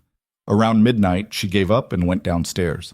Caleb was already in the kitchen, sitting at the table with a cup of coffee. He looked up when she entered, unsurprised. Couldn't sleep? He asked. No. Evelyn poured her own coffee and sat across from him. Keep thinking about everything that could go wrong. That's not helpful. I know. Can't stop anyway. She wrapped her hands around the mug. Caleb, if we lose, we won't. If we lose, she continued firmly, I want you to know that I don't regret any of this. Marrying you, even if it costs me the ranch. It was still the right choice. Caleb reached across the table and took her hand. We're not losing. You can't know that. I know that we're going into that courthouse together. I know that we're telling the truth about our marriage being real. And I know that has to count for something. He squeezed her fingers. Have a little faith, Evelyn. Faith in what? In us. They sat in the quiet kitchen holding hands while the clock ticked toward tomorrow, and Evelyn tried to find some scrap of the faith Caleb seemed to have in abundance. The morning of the hearing dawned cold and clear. Evelyn dressed in her best clothes, the same blue dress she'd worn to the courthouse wedding, though it felt like a lifetime ago now, instead of just 3 months. Caleb wore his Sunday shirt and the pants he usually saved for town. They looked like respectable married people. Evelyn just hoped it would be enough. The courthouse was packed when they arrived. Half of Black Hollow had shown up to watch the spectacle, crowding into the gallery like this was entertainment instead of Evelyn's entire life on the line. She saw Martha Hopkins sitting in the front row looking smug, saw Wade Holloway and his expensive lawyers at their table, papers spread out with military precision. Frank and Clara Morrison sat near the back, and when Evelyn caught Frank's eye, he nodded encouragingly.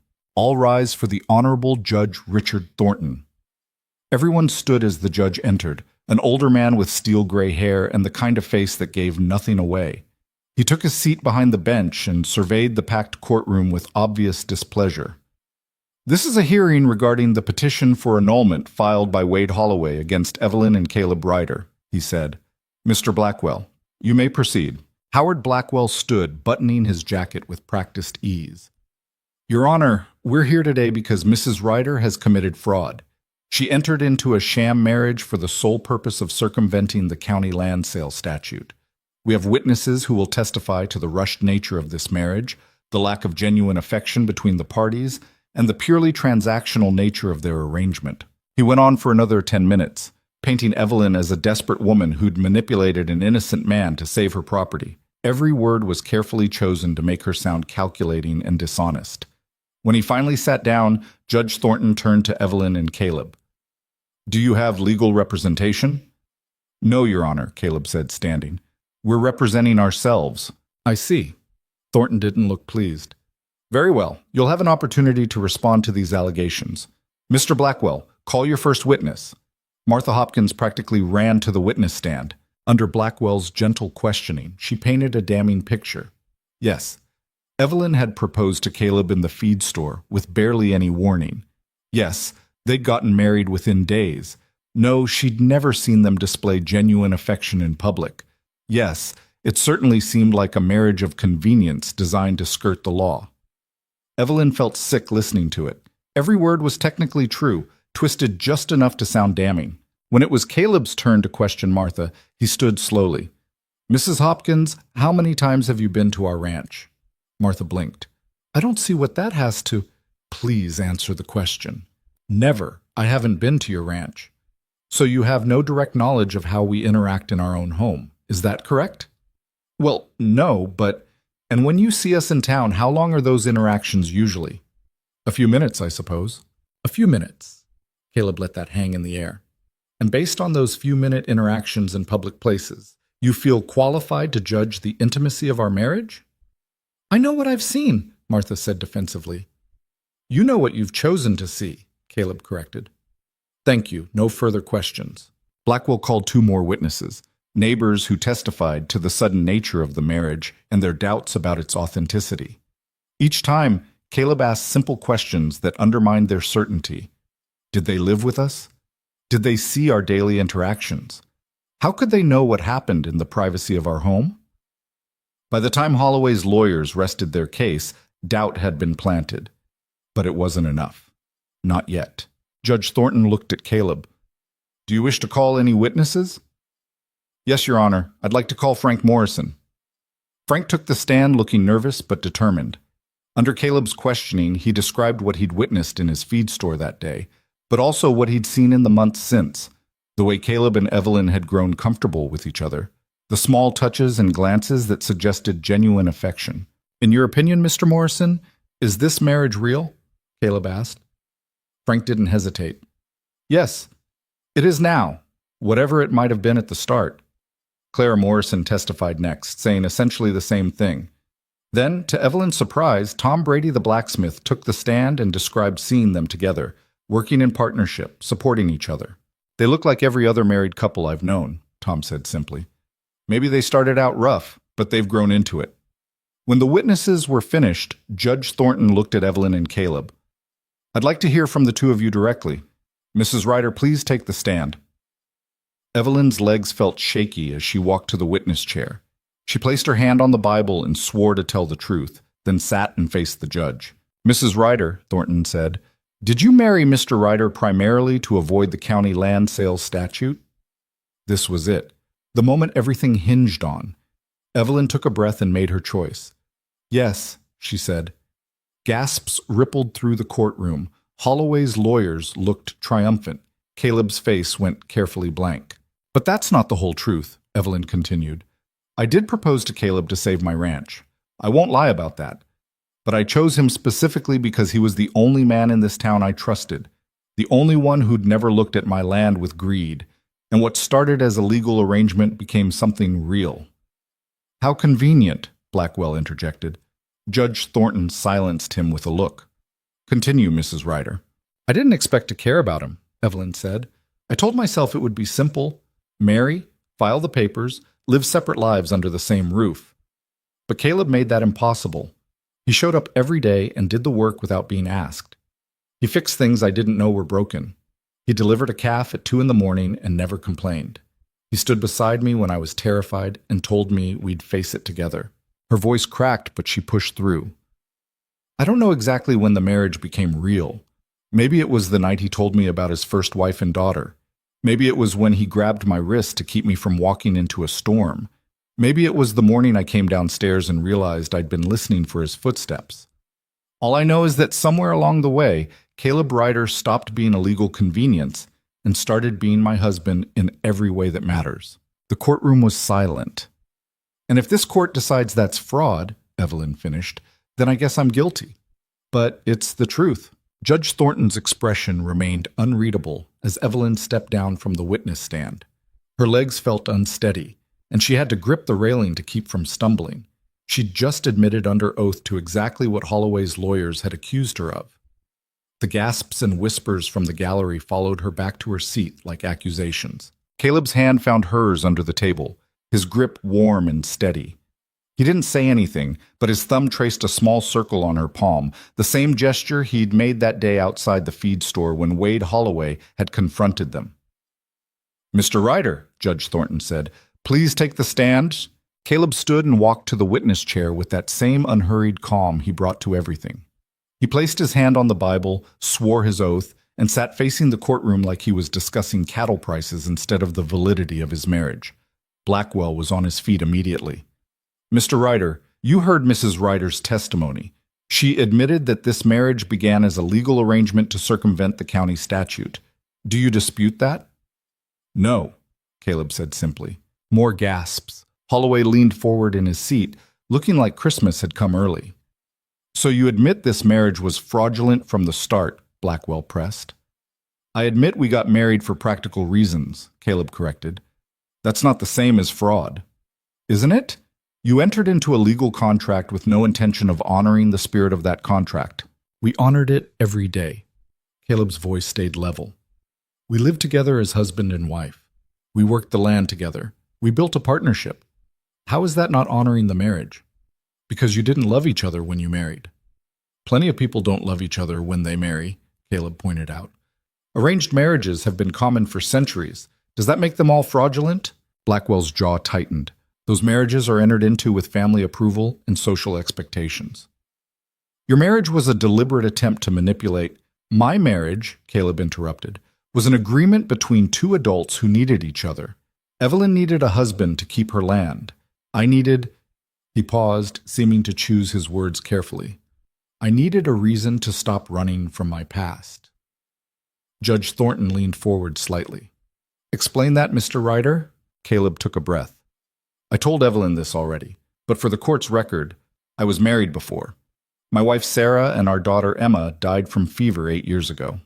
After that, I spent years moving from place to place, never settling, never letting myself care about anything or anyone. When I came to Black Hollow, I told myself it would be temporary. Just another stop. His eyes found Evelyn's across the courtroom.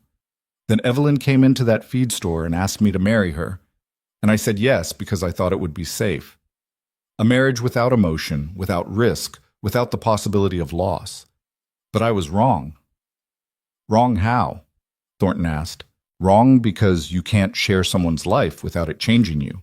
Wrong because spending every day with someone, watching them work themselves to exhaustion, seeing them refuse to quit even when everything's stacked against them, that builds something whether you plan for it or not.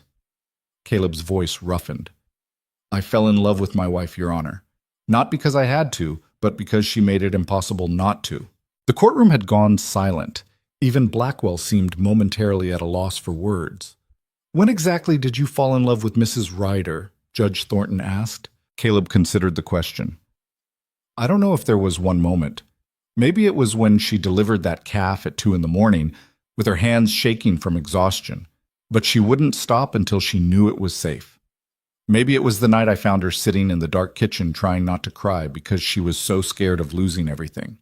Or maybe it was just the accumulation of 100 small moments, the way she talks to the cattle, the way she reads the same books over and over, the way she's so damn stubborn she'd rather die than admit she needs help. He looked directly at Judge Thornton. I can't tell you the exact moment, but I can tell you that when Wade Holloway showed up at our ranch and threatened her, my first thought wasn't about the land or the legal arrangement. It was that I'd do whatever it took to protect my wife. And that's when I knew this marriage had become real. Blackwell recovered his composure. Very touching, Mr. Ryder, but the law requires that a marriage be entered into in good faith. You've both admitted that wasn't the case here. We entered into it with honest intentions, Caleb countered. We never lied about getting married. We filed the legal paperwork. We've lived as husband and wife. Just because our reasons weren't romantic doesn't make the marriage invalid. Your Honor, Blackwell said, turning to the judge, the respondents have admitted to exactly what we alleged, a marriage of convenience designed to circumvent the law. Their feelings now are irrelevant. What matters is their intent at the time of the ceremony. Judge Thornton was quiet for a long moment, his fingers steepled beneath his chin. Mr. Blackwell, I'm going to ask you a question. How many married couples do you think enter into marriage for purely romantic reasons, with no practical considerations whatsoever? Blackwell blinked. I'm not sure I understand the relevance. Answer the question. Well, I suppose most marriages involve some practical considerations. Financial security, family connections, social status, property consolidation, Thornton listed. Would you argue that all those marriages are fraudulent? Of course not, but the difference here is that Mr. and Mrs. Ryder were honest about their practical reasons. They didn't pretend to be madly in love when they weren't. They entered into a legal arrangement that served both their needs. And then, according to multiple witnesses, including themselves, they built a genuine relationship. The judge looked at Caleb. Mr. Ryder, do you currently reside at the Mercer Ranch? Yes, Your Honor. Do you share household expenses with your wife? Yes. Do you work the land together? Every day. Do you present yourselves publicly as a married couple? We do. Thornton turned to Evelyn. Mrs. Ryder, same questions. Do you and Mr. Ryder live together as husband and wife? Yes, Your Honor, Evelyn said, standing. Do you share your life with him in a way that would be recognizable as a marriage to any reasonable observer? Yes. The judge sat back. Mr. Blackwell, I've heard your witnesses testify about their suspicions and judgments, but suspicion isn't proof. The fact remains that these two people got married legally, have lived as a married couple for 3 months, and by all accounts have developed a genuine partnership. You're asking me to annul their marriage based on their initial motivations rather than their current reality. The statute is clear, Your Honor. The marriage must be entered into in good faith. And what is good faith? Thornton interrupted. Is it the presence of romantic love at the moment of the ceremony? Because if that's the standard, I suspect half the marriages in this territory would be invalid. Or is it the honest intention to honor the obligations of marriage, to live together, support each other, build a life together? Because by that standard, the Ryders have met every requirement. Holloway's lawyers exchanged glances. Evelyn felt something that might have been hope stirring in her chest, but she was afraid to trust it. "I'm going to take a short recess to review the relevant statutes," Thornton announced. "Court will reconvene in 30 minutes. The gallery erupted in conversation the moment the judge left. Evelyn turned to Caleb, her heart hammering. "What does that mean?" she whispered. "I think it means he's actually considering our side," Caleb said quietly.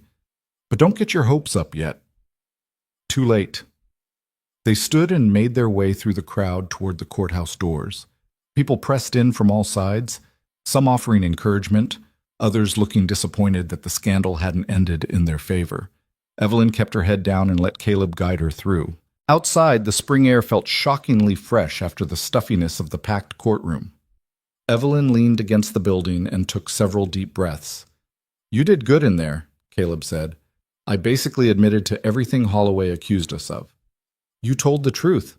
That took guts. Or stupidity." Evelyn rubbed her face. "I couldn't lie, Caleb. Not under oath. Not about something this important." "I know. That's why I love you." The words were said so casually, like he was commenting on the weather. But they hit Evelyn with the force of a physical blow. He'd said it before, but hearing it again, here, now, in the middle of everything, made it real in a way it hadn't been before. "Don't say that," she said. "Why not? It's true." "Because if we lose, it'll hurt more." Caleb moved closer, blocking her view of the street and the curious onlookers. "Evelyn, we're going to hurt regardless of what happens in there.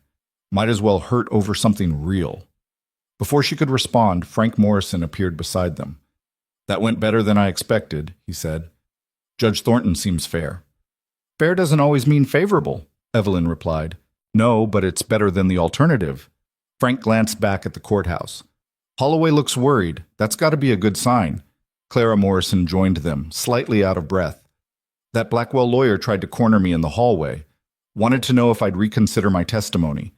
I told him exactly where he could stick his reconsideration." Despite everything, Evelyn smiled.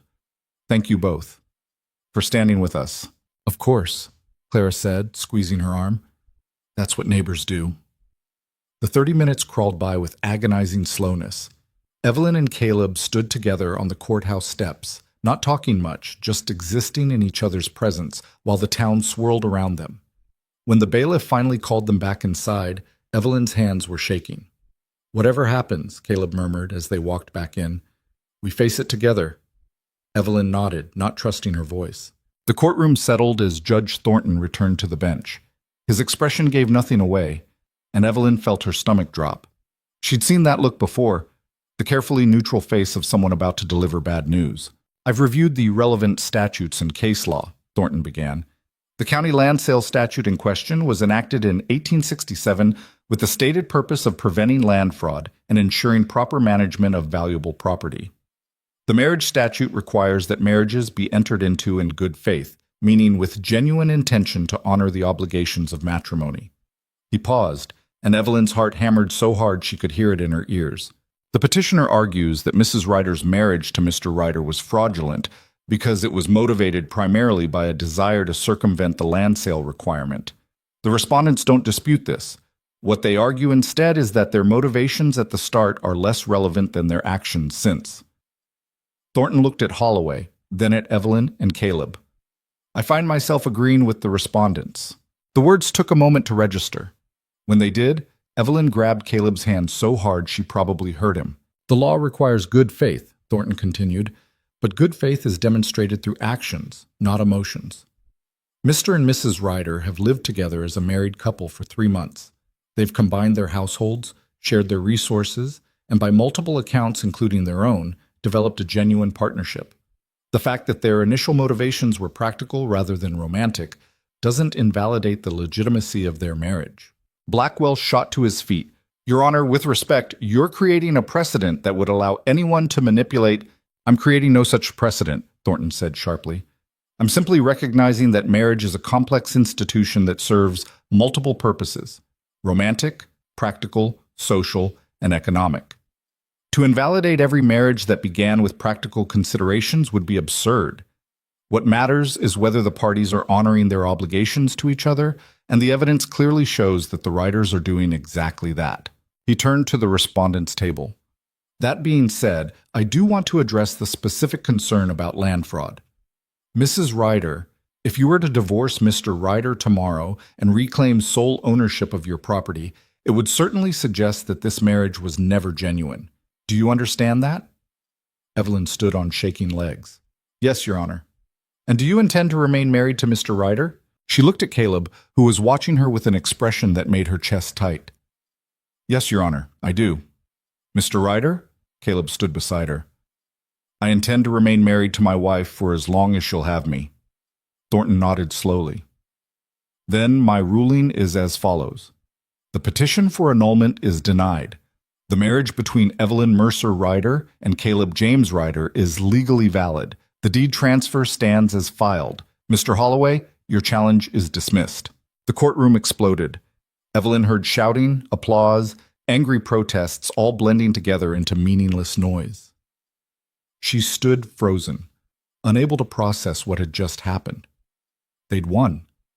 After months of fear and fighting and sleepless nights, they'd actually won. Evelyn, Caleb said quietly, and she turned to find him watching her with something that looked like joy. We won. We won, she repeated, and then the reality of it hit her and her knees buckled. Caleb caught her before she fell, his arms coming around her in a grip that felt safe and solid and real. Evelyn buried her face against his shoulder and felt the tears she'd been holding back for months finally break free.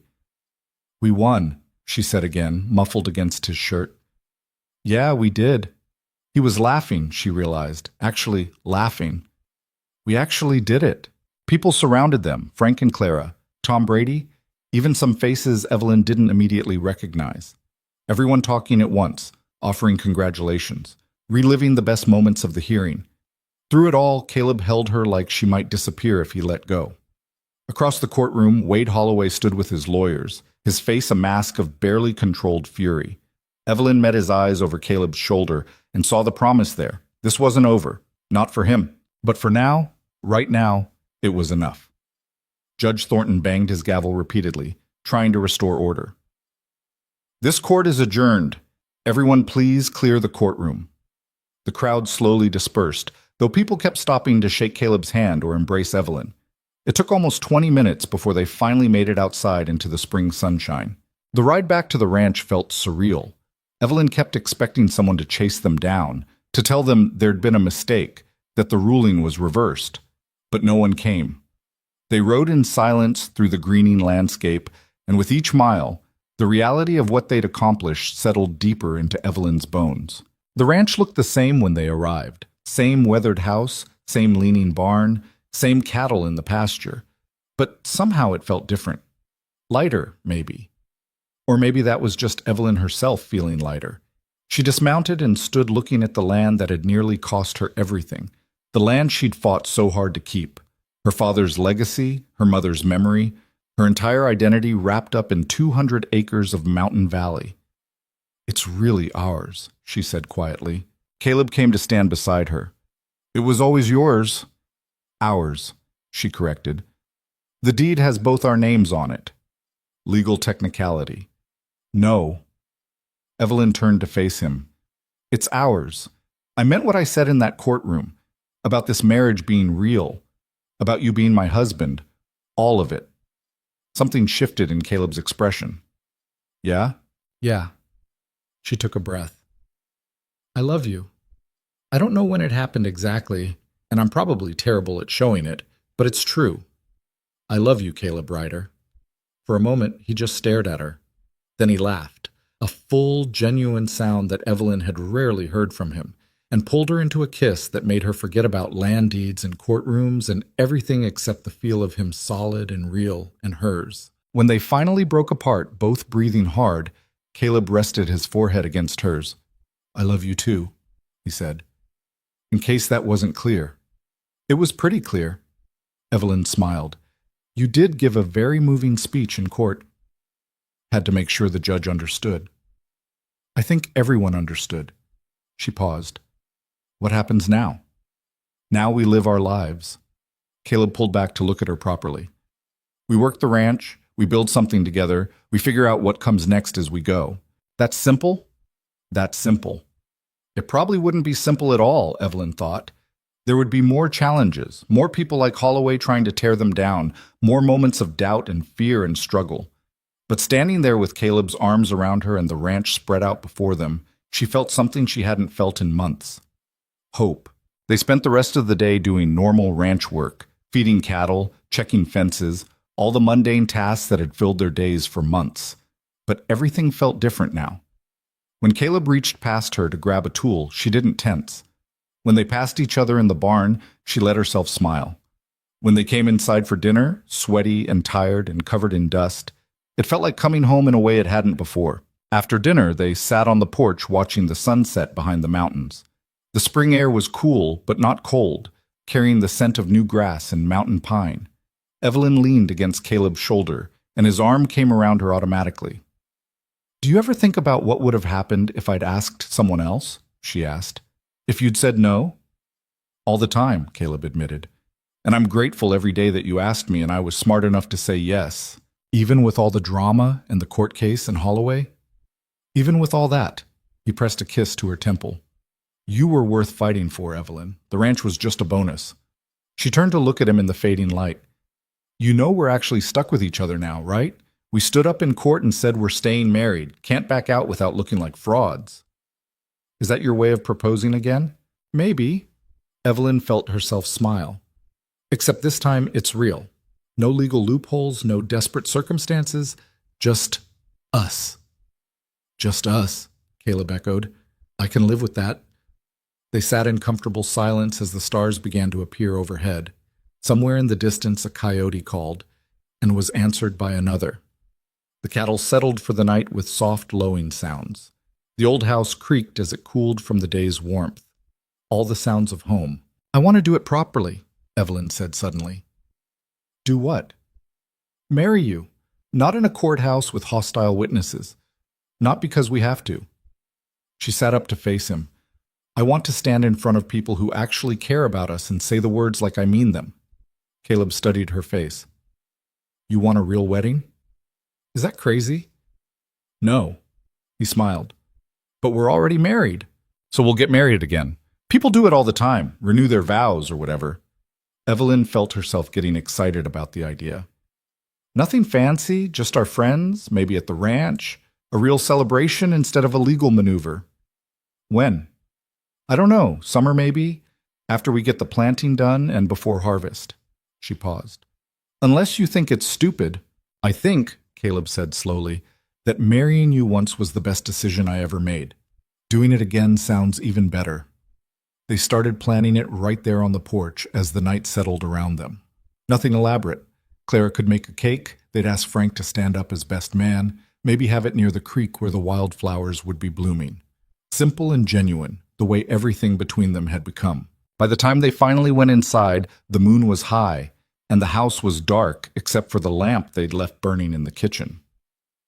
Evelyn banked the fire while Caleb locked the doors, small domestic routines they'd fallen into without discussing. At the base of the stairs, they paused. For 3 months, they'd said goodnight here and retreated to separate rooms. The space between them now felt charged with possibility. "I should," Evelyn started. "Do you want to?" Caleb asked quietly. "Want to what?" "Sleep alone. Is that still what you want?" Evelyn thought about the empty bed upstairs, about 3 months of sleeping alone while the man she loved was just down the hall. Thought about all the walls they'd carefully maintained and whether any of them still made sense. "No," she said. "That's not what I want anymore." Caleb's hand found hers in the darkness. "What do you want?" "You. Just you." He led her upstairs, past the spare room where he'd been sleeping, to her room at the end of the hall. The bed she'd been sleeping on the right side of for no good reason except habit. The room that had been hers alone for so long. They undressed without fanfare, just two people who'd worked together all day shedding their dirty clothes. When Caleb slid into bed beside her, Evelyn realized this was the first time they'd shared a bed, despite being married for 3 months. "This is weird," she said. "Yeah." "Good weird or bad weird?" Caleb pulled her against him, and Evelyn felt herself relax into the warmth of him. "Good weird," he decided. "Definitely good weird." She fell asleep curled against his chest, listening to his heartbeat, feeling safer than she had in years. And when she woke in the middle of the night from a half-remembered nightmare about losing the ranch, Caleb was there to pull her close and murmur reassurances until she drifted back to sleep. The next morning, Evelyn woke to sunlight streaming through the window and the smell of coffee drifting up from the kitchen. For a moment, she lay there confused about why her room smelled like coffee and why the bed felt heavier than usual. Then she remembered and smiled. Caleb was already awake, propped up on one elbow, watching her. "Morning." "Morning," Evelyn stretched. "Did you make coffee?" "Hours ago. It's probably terrible by now." "Why didn't you wake me?" "Because you looked peaceful, and you've barely slept in months." He brushed hair from her face. "Figured you'd earned a morning in." Evelyn caught his hand and held it against her cheek. "I could get used to this." "Good, because I'm planning on it being a permanent arrangement." They eventually dragged themselves out of bed and downstairs, where Caleb made fresh coffee while Evelyn started breakfast. Moving around the kitchen together felt different now, less careful, more natural. When Caleb reached past her for the sugar, she didn't move away. When she turned and found him close behind her, she leaned back against him instead of stepping aside. Small changes that added up to everything. They were finishing breakfast when someone knocked on the door. Evelyn exchanged a glance with Caleb. They weren't expecting visitors. She opened the door to find Frank Morrison standing on the porch, hat in hand and looking uncomfortable. "Frank, what's wrong?" "Nothing's wrong exactly," Frank said. "I just thought you should know, Wade Holloway left town this morning." Evelyn's stomach clenched. "Left? What do you mean left?" "Took his lawyers and his palomino and rode out before dawn. Tom Brady saw them heading toward the county seat." Frank twisted his hat. "Word is he's done with Black Hollow. Lost too much face over this whole business." "He's really gone?" Evelyn couldn't quite believe it. "Looks that way. Sold his ranch to some outfit from back east, packed up his things, and left." Frank smiled slightly. "You beat him, Evelyn. You and Caleb actually beat him." After Frank left, Evelyn stood in the doorway staring at nothing. Holloway was gone. The man who'd threatened and intimidated her for months, who tried to steal her land, who dragged her through court, just gone. "You all right?" Caleb asked from behind her. "I don't know." Evelyn turned to face him. "I thought I'd feel more triumphant, but mostly I just feel tired." "That's because you've been fighting for so long, you forgot how to do anything else." Caleb pulled her close. "Now you get to figure out what comes after the fight." "What does come after?" "Life," he said simply. "Just life. The boring, beautiful, everyday kind that doesn't involve lawyers or courtrooms or people trying to steal what's yours." Evelyn leaned against him and let herself imagine it. Days of working the ranch, nights spent together, a future that wasn't defined by survival but by building something worth keeping. "I think I'd like that," she said. "Yeah?" "Yeah." She pulled back to look at him. "So let's start now. No more fighting, no more fear. Just us and this ranch and whatever comes next." Caleb smiled. That rare, full smile that made him look years younger. "Sounds perfect." And standing there in the doorway of the house that had nearly cost her everything, wrapped in the arms of a man she'd married for all the wrong reasons and loved for all the right ones, Evelyn Ryder finally let herself believe that everything might actually be okay. The weeks that followed Holloway's departure had a dreamlike quality that Evelyn didn't quite trust. She kept waiting for the other shoe to drop, for some new crisis to emerge from the mountains and threaten everything they'd fought for. But the crisis never came. Instead, spring rolled into early summer with nothing more dramatic than a broken irrigation line and a cow that got herself stuck in a boggy section of the lower pasture. Normal problems. The kind you solved with tools and sweat instead of lawyers and courtroom testimony. Caleb noticed her waiting for disaster. He didn't comment on it directly, but Evelyn caught him watching her sometimes with an expression that was equal parts amusement and concern. "You know it's okay to relax," he said one evening as they sat on the porch after a long day of fence repair. "The war's over. You won." "We won," Evelyn corrected automatically. "We won," he agreed. "So why do you still look like you're expecting an ambush?" Evelyn considered the question. The honest answer was complicated and a little embarrassing. "I don't know how to do this," she finally admitted. "Do what?" "Be happy. Just be happy without waiting for it to get taken away." Caleb was quiet for a moment, his hand finding hers in the gathering darkness. My ma used to say that some people spend so long surviving that they forget how to live. I think maybe that's what you're doing. Your mother sounds wise. She had her moments. He squeezed her fingers. But she also said that living is a choice you make every day. You can choose to keep surviving, keep waiting for the next bad thing. Or you can choose to actually live in the good moments when they come. And if the good moments don't last? They won't, Caleb said bluntly. Nothing lasts forever.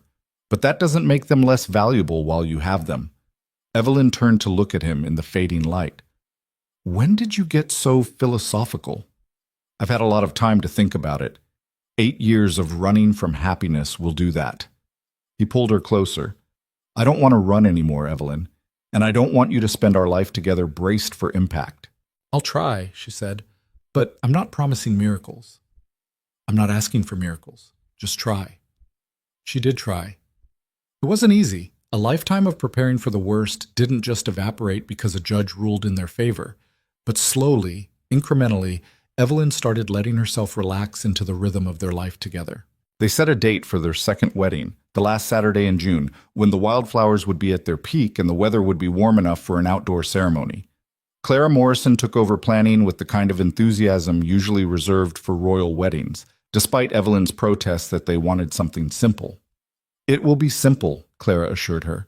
Simple, but beautiful. You deserve beautiful, Evelyn. Evelyn wasn't sure she deserved anything, but she let Clara have her way because arguing seemed like more trouble than it was worth. The planning gave the town something to talk about besides the scandal of the courthouse wedding and Holloway's sudden departure. People stopped whispering when Evelyn walked by and started offering congratulations instead. Martha Hopkins even apologized, sort of. I may have been hasty in my judgment, Martha said stiffly when she cornered Evelyn outside the general store. You and Mr. Ryder seem to have developed a genuine partnership. It wasn't quite an apology, but from Martha Hopkins it was practically a declaration of eternal friendship. Thank you, Martha, Evelyn said, because she was trying to be gracious these days. Though I still say proposing in a feed store was unseemly, Martha added, unable to help herself. Some things never changed. As June approached, Caleb asked Evelyn a question that caught her completely off guard. They were working in the vegetable garden behind the house, Evelyn's project that Caleb had helped expand, when he said, Have you thought about what comes after? After what? After the wedding. After we're settled. After everything becomes routine. He pulled a weed and tossed it aside. Have you thought about whether you want kids? Evelyn's hand stilled in the dirt. I haven't let myself think that far ahead. Maybe you should start. She sat back on her heels and looked at him. Do you want children? I did once. Sarah and I talked about having more after Emma. His expression went distant. Then they died, and I told myself I'd never go through that again. Never love something that vulnerable, that fragile. And now? Now I'm married to someone who makes me want things I thought I'd given up on. Caleb met her eyes. I'm not saying we need to decide today, but if you want kids, I'd like to know. And if you don't, I'd like to know that too. Evelyn thought about it, really thought about it for the first time in years. She'd always assumed she'd be alone, that children weren't in her future because marriage wasn't in her future. But now everything had changed. I think I'd like to try, she said carefully. Not right away, but someday. If it happens. If it happens, Caleb agreed. No pressure, no expectations, just if it happens. They went back to weeding, but the conversation settled into Evelyn's mind and took root alongside the vegetables. A future that included not just her and Caleb, but maybe something more. Something they'd build together from scratch. The thought was terrifying and wonderful in equal measure. 2 weeks before the wedding, a letter arrived from the county assessor's office. Evelyn's hands shook as she opened it, convinced it was some new legal challenge, some loophole Holloway had found before he left. Instead, it was a formal apology. The county acknowledged that the land sales statute had been applied inconsistently and often unfairly. Several assessors had been removed from their positions for accepting bribes from wealthy landowners. The statute itself was being revised to remove the marriage requirement. They're changing the law, Evelyn said, reading the letter again to make sure she understood correctly. Women can inherit land outright now, no husband required. Caleb looked up from the harness he was mending. How do you feel about that? Angry that it took this long? Relieved it's finally happening? She set the letter down. And grateful that I didn't wait for them to fix it before taking action. You saved other women from going through what you went through. Maybe, Evelyn smiled slightly, though I'm not sure I'd recommend my particular method to anyone else. Worked out all right in the end? Yeah, it did. That night, lying in bed with Caleb's arm around her and the window open to let in the cool mountain air, Evelyn found herself thinking about all the women who'd come before her. Her mother, who'd worked this land alongside her father until fever took her. Her grandmother, who'd come west in a wagon and helped build the original homestead. All the women who'd fought and survived and persisted even when the laws and society told them they couldn't. She'd added her name to that legacy now, not just by keeping the ranch, but by refusing to accept the limitations others tried to impose on her life. What are you thinking about? Caleb asked sleepily. Everything. Nothing. How strange it is that proposing to you in a feed store led to this. Regrets? Not even one. She turned to face him in the darkness. You? Only that I didn't meet you sooner? We probably would have hated each other if we'd met earlier. I was even more difficult before my father died. Caleb laughed quietly. Hard to imagine. It's true. I had something to prove to everyone. Now I only have something to prove to myself. And what's that? That I can build something that lasts, that I can trust someone enough to let them in. She paused. That I can be happy without constantly waiting for it to end. How's that going so far? Evelyn considered the question honestly. Better than I expected. Harder than it should be, but better. I'll take better. They fell asleep tangled together, and for once Evelyn didn't dream about losing anything. The morning of the wedding dawned clear and bright, the kind of perfect June day that made photographers weep with joy. Evelyn woke early and lay in bed watching the sunlight paint patterns on the ceiling, listening to Caleb's steady breathing beside her. In a few hours she'd marry him again. This time there would be no legal pressure, no desperate circumstances, no ulterior motives. Just two people who'd chosen each other and wanted to make that choice public. You're awake, Caleb murmured without opening his eyes. How did you know? Your breathing changed. He rolled toward her. Nervous? A little, which is stupid since we're already married. Not stupid. This one counts more somehow. Yeah. Evelyn traced a finger along his jaw. This one's real. The first one was real too. We just didn't know it yet. Clara arrived at 9 with a dress she'd altered from her own wedding gown 30 years earlier. It was simple ivory cotton with lace at the collar and cuffs. Nothing fancy, but infinitely better than the blue church dress Evelyn had worn to the courthouse. You're not getting married in work clothes this time, Clara declared, shooing Caleb out of the house. Out. You can see her at the ceremony like a proper groom. Caleb went without complaint, shooting Evelyn an amused glance over his shoulder as he left. Clara helped Evelyn into the dress, pinning and tucking until it fit properly. When Evelyn finally looked at herself in the mirror, she barely recognized the woman staring back. She looked soft somehow, feminine in a way she'd spent most of her life rejecting.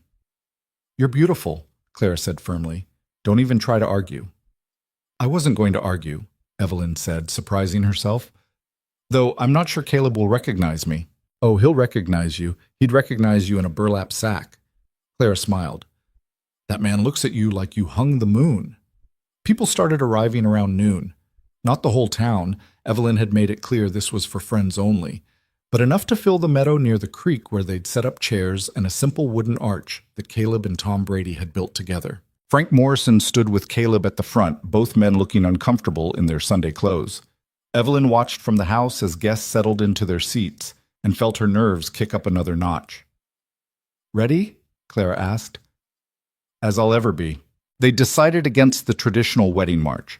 Instead, Evelyn simply walked down the aisle between the chairs with no fanfare, no one giving her away because she'd never belonged to anyone but herself. When she reached the front and saw Caleb's expression, wonder mixed with love, mixed with something that looked like relief, her nerves evaporated. This was right. This was exactly where she was supposed to be. The ceremony was short and simple. Frank's brother-in-law, a circuit preacher who happened to be visiting, spoke about partnership and commitment and building a life together. Then it was time for the vows. I'm not good with words, Evelyn said, her voice carrying across the quiet meadow. Never have been. But I'm going to try anyway. She took a breath and looked at Caleb. 6 months ago, I asked you to marry me because I was desperate, and you were the only man I trusted. You said yes, and I spent weeks convinced I'd made a terrible mistake, that I'd trapped us both in something that would end in disaster. Someone in the audience laughed softly. I was wrong, Evelyn continued. What I trapped us in was the best decision I've ever made. You showed up every day. You worked beside me without being asked. You held me together when I was falling apart. You made me believe that maybe I didn't have to face everything alone. Her voice caught and she had to pause for a moment. I love you, Caleb Ryder. Not because the law requires it, not because it's convenient, but because you're the best man I've ever known. And I promise to spend the rest of my life being someone worthy of the trust you put in me when you said yes to a desperate proposal in a feed store. Caleb's eyes were suspiciously bright. When it was his turn, he cleared his throat twice before speaking. Evelyn, when you walked into that feed store and asked me to marry you, I said yes before you finished talking. Frank thought I was crazy. Hell, I thought I was crazy. He smiled. But some part of me knew even then that you were something special. That saying yes to you was the smartest thing I'd done in years. He took her hands. You saved me as much as I saved you. Gave me a reason to stop running from my past. Gave me a home when I'd convinced myself I'd never have one again. You're strong and stubborn, and you work too hard, and you're terrible at asking for help. And I love every single one of those things about you. There was more laughter from the audience. I promise to stand beside you for whatever comes next, Caleb said. Good years and bad years, easy times and hard times. I promise to see you, really see you, not just the ranch or the work or the walls you put up. And I promise to remind you every single day that you're not alone anymore, because you're not. You have me, and I have you, and that's enough. The preacher pronounced them husband and wife, again. And this time when Caleb kissed her, it was in front of people who actually cared about them, instead of people who'd come to watch them fail. The celebration that followed was exactly the kind of simple, genuine gathering Evelyn had hoped for. Clara had made a cake that was slightly lopsided but tasted perfect. Someone had brought a fiddle, and impromptu dancing broke out in the meadow. People ate and drank and told stories as the afternoon faded into evening. Evelyn found herself pulled into a dance by Tom Brady, who apologized for his clumsy footwork while managing not to step on her feet even once. When the song ended, Caleb cut in smoothly. Having fun? He asked as they swayed together. Actually, yes. I didn't expect to, but I am. Good. He pulled her closer. Because this is what our life gets to be now. Not fighting or surviving or proving anything. Just living. Just living, Evelyn echoed. I think I can manage that. Yeah? Yeah, with you. Anyway. They danced until the stars came out and the party finally began winding down. People drifted away in twos and threes, calling out final congratulations and well wishes. Clara and Frank were the last to leave, Clara fussing over cleanup until Evelyn gently but firmly sent her home. Finally, it was just Evelyn and Caleb standing in the meadow, surrounded by the debris of their celebration. The candles in their mason jars had burned down to stubs. The flowers on the arch were wilting slightly in the evening warmth. It was perfect. Come on, Caleb said, taking her hand. Let's go home. They walked back to the house together in comfortable silence. Evelyn was exhausted, but in the best possible way, the kind of tired that came from a day well lived rather than a day survived. Inside, Caleb banked the fire while Evelyn changed out of the wedding dress into something more comfortable. When she came back downstairs, he was waiting with 2 glasses of whiskey. To us, he said, handing her one. To us, Evelyn agreed, and they drank. The whiskey burned going down, but it was a good burn, the kind that warmed from the inside out. I have something for you, Caleb said. He disappeared into the other room and came back with a small wooden box. It's not much, but... Evelyn opened the box and found a ring. Simple gold, no stones, just a plain band with something engraved inside. She tilted it to catch the light and read the words, Always stay. It's from what I said in court, Caleb explained. About people staying. I had Tom Brady make it for me. It's perfect. Evelyn's voice came out rough. Help me put it on? He slid the ring onto her finger, the left hand this time, the traditional place. It fit perfectly, like it had been made for her, which she supposed it had been. "I didn't get you anything," she said. "You gave me everything I needed the day you asked me to marry you." Caleb pulled her close. "Everything else is just bonus." They stood in the kitchen holding each other, and Evelyn felt something inside her finally, fully relax. The constant vigilance she'd maintained for months, years really, finally eased. She was safe. She was home. She was loved. And she'd fought like hell to get here. Summer rolled into fall with the kind of golden abundance that made ranchers grateful. The cattle fattened on rich pasture grass. The vegetable garden produced more than they could eat. The repairs they'd made to the property held through the occasional storm. Evelyn caught herself humming while she worked one day and stopped, startled. She couldn't remember the last time she'd hummed. Couldn't remember the last time she'd felt light enough for music. Caleb noticed, of course. He noticed everything. "Happy?" he asked. "Yeah," Evelyn said, testing out the word. "I think I am." "Good. About time." It wasn't perfect. Nothing ever was. They had their first real fight in August when Caleb wanted to expand the herd and Evelyn worried they couldn't afford the risk. The argument lasted 2 days and ended with them both admitting the other had valid points and finding a compromise. "This is what marriage actually looks like," Caleb said afterward. "Not the romantic stuff from the wedding. This, arguing about cattle and money and risk management. I can live with this." "Me too." In late September, Evelyn realized her monthly cycle was late. At first she dismissed it. Stress could do strange things to a body, and she'd been under more stress than usual between the harvest and preparing for winter. But when another week passed, she started to wonder. She didn't say anything to Caleb. Not yet. Not until she was sure. But she caught herself putting her hand to her stomach sometimes, wondering. The confirmation came in early October when the nausea started. Evelyn spent 3 mornings in a row barely making it outside before losing her breakfast. On the 3rd morning, Caleb followed her out and held her hair back while she was sick. "How long has this been happening?" he asked quietly. "Few days." "And you didn't think to mention it?" Evelyn wiped her mouth and sat back on her heels. "I wasn't sure. I'm still not completely sure. It could be something else." "Evelyn?" Caleb's hand found her shoulder. "When was your last monthly?" "End of August, I think." "It's October." "I know." They looked at each other, and Evelyn saw her own mix of terror and hope reflected in Caleb's expression. "We should see the doctor," he said. "Probably." "Are you scared?" "Terrified." Evelyn let him help her to her feet. "Are you?" "Yeah." He pulled her into his arms carefully, like she might break. "But also excited. Is that allowed?" "I don't know what's allowed." She leaned against him. "I just know that if I am pregnant, I want this baby. With you. I want all of it." The doctor confirmed it a week later. Evelyn was about 6 weeks along, due sometime in late May or early June. Everything looked healthy, though the doctor warned her to take it easy and avoid heavy lifting. "Fat chance of that," Evelyn muttered as they left the doctor's office. "You're going to have to slow down," Caleb said firmly. "Doctor's orders." "I'm pregnant, not broken." "I know, but humor me anyway." They fought about it for a few days, Evelyn insisting she could do everything she'd always done, Caleb insisting she needed to be careful. Finally, they reached a compromise. Evelyn would keep working, but she'd accept help more readily and wouldn't push herself to exhaustion. "I hate being treated like I'm fragile," she grumbled. "You're not fragile. You're carrying our child." Caleb put his hand on her still flat stomach. "Let me worry about you. It's one of my favorite things." Evelyn softened despite herself. "One of your favorite things?" "Right up there with watching you talk to the cattle and finding you asleep over the account books." "I don't fall asleep over the books." "You did last week. Woke up with ink on your face." She had to laugh at that. "Fine.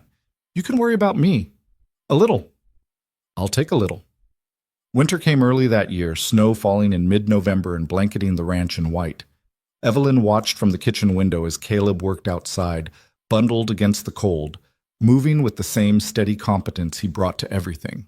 Her husband, the father of her child, the man who'd said yes to a desperate proposal and somehow made it into something beautiful. She put her hand on her stomach where a new life was growing. A child who would never doubt they were wanted. Who would grow up on this land with two parents who'd fight to give them every opportunity? The thought made her throat tight. "You all right?" Caleb asked, coming inside with snow in his hair and cold radiating off his coat. "Yeah, just thinking." "About?" "About how none of this was supposed to happen. I was supposed to marry you, save the ranch, and eventually divorce. That was the plan." "Plans change." He kicked off his boots and crossed to where she stood. "Better this way?" "So much better." Evelyn turned to face him. "I never believed in happy endings. Thought they were fairy tales people told themselves to feel better about how hard life is. And now I'm living in one. And it's terrifying because happy endings can turn into sad middles real fast if you're not careful." Caleb pulled her close, and she felt the reassuring solidity of him. "Then we'll be careful. We'll protect this. Whatever it takes. Promise?" "Promise." They stood in the kitchen holding each other while the snow fell outside. Two people who'd entered into a fake marriage and built something real from the rubble of their broken expectations. The pregnancy progressed through winter with relatively few complications. Evelyn's body changed in ways that fascinated and occasionally horrified her. Caleb watched it all with something like awe, his hand finding her growing belly whenever they were close. "It moved," he said one January evening, his palm pressed to her stomach. "I felt it move." "That's because they never stop moving. Kid's going to be as restless as you are." "Me? You're the one who can't sit still." "Fair point." Evelyn covered his hand with hers. "We need to pick names." "Already have some in mind?" "Maybe. For a girl, I was thinking Emma, if that's okay." Caleb's expression went soft. "You'd name her after my daughter?" "She was yours. She deserves to be remembered." "Emma Ryder." He tried it out. "I like it. What about for a boy?" "I was thinking James, your middle name." "And if you want to honor your father?" "My father's name was Robert. That can be the middle name either way." Evelyn smiled. "Emma Robert Ryder or James Robert Ryder?" "Perfect." Caleb kissed her forehead. "Absolutely perfect." Spring arrived slowly, the snow melting in fits and starts as the weather couldn't quite decide what season it wanted to be. By late April, Evelyn was enormous and uncomfortable and counting down the days until she could meet this child who'd been kicking her ribs for months. "I'm ready for this to be over," she told Clara during one of the older woman's frequent visits. "You say that now. Wait until you're not sleeping because the baby's crying every 2 hours. At least then I'll be able to see my feet again." The baby came in mid-May, 2 weeks earlier than the doctor predicted. Evelyn's water broke while she was hanging laundry, a moment of panic followed by Caleb rushing to get the doctor while Clara stayed with her and tried to keep her calm. The labor was long and difficult. Evelyn had always known childbirth wouldn't be easy, but knowing it and experiencing it were different things entirely. She spent hours in pain that made delivering a stuck calf seem like nothing, Caleb holding her hand and murmuring encouragement that she mostly couldn't hear over the roaring in her ears. Finally, after what felt like forever but was probably only 12 hours, their daughter entered the world with a lusty cry that made Evelyn laugh and cry at the same time. "Emma," the doctor said, placing the tiny, squalling bundle on Evelyn's chest. "You have a daughter." Evelyn looked down at the red-faced, angry little creature and felt something in her chest crack open. Love so fierce it was almost painful. Protection so absolute she'd fight off the entire world to keep this child safe. "She's perfect," Caleb said, his voice rough. He touched Emma's tiny hand with one finger, and she immediately grabbed hold. "Look at that grip, going to be strong like her mother." "Stubborn like her father," Evelyn countered. They sat together in the early morning light, this new family of 3, and Evelyn thought about how far they'd come. From a desperate proposal in a feed store to this. A child they'd made together, wanted together, would raise together. The first few weeks were exhausting. Emma had excellent lungs and used them frequently, especially at night. Evelyn stumbled through her days in a haze of sleeplessness, learning how to feed and change and soothe a tiny human who seemed determined to ensure her parents never rested again. But there were moments of pure joy, too. The first time Emma smiled at her, the way she'd calmed down when Caleb held her against his chest and hummed. The feeling of absolute rightness when Evelyn held her daughter and looked around at the ranch she'd fought so hard to keep. This was what she'd been fighting for all along, even when she didn't know it. Not just the land, but the life that land made possible. The family she could build here. The future she could give her daughter. One evening in early June, when Emma was 3 weeks old, Evelyn stood on the porch with her sleeping daughter in her arms. Caleb came to stand beside her, his arm around her waist. "You know what today is?" he asked. "Tuesday?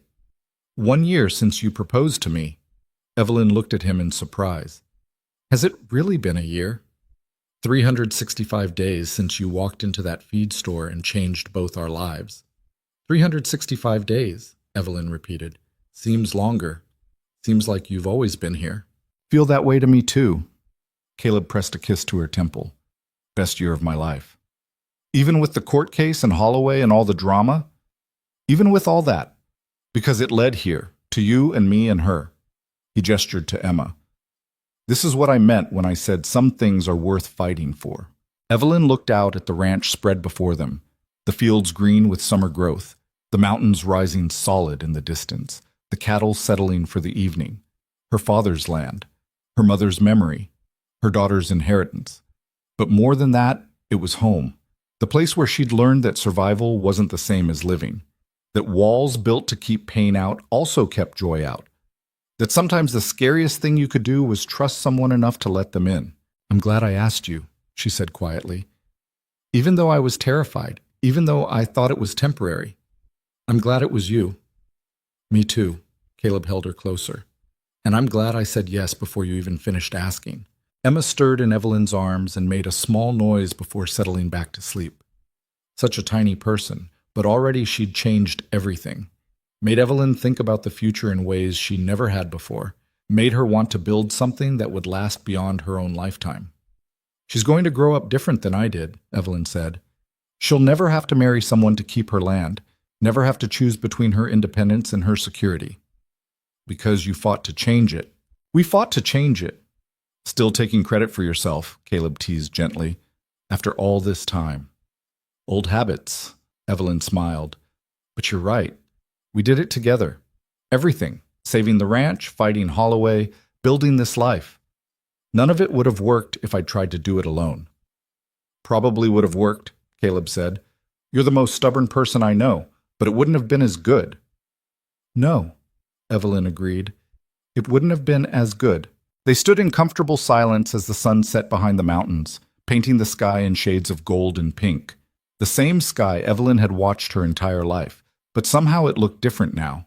Brighter, maybe. Or maybe she was just finally letting herself see the beauty instead of only watching for storms. "What are you thinking about?" Caleb asked. "Everything. How a year ago I was convinced my life was ending because I couldn't keep the ranch alone. How I thought marrying you was a last resort, a desperate measure."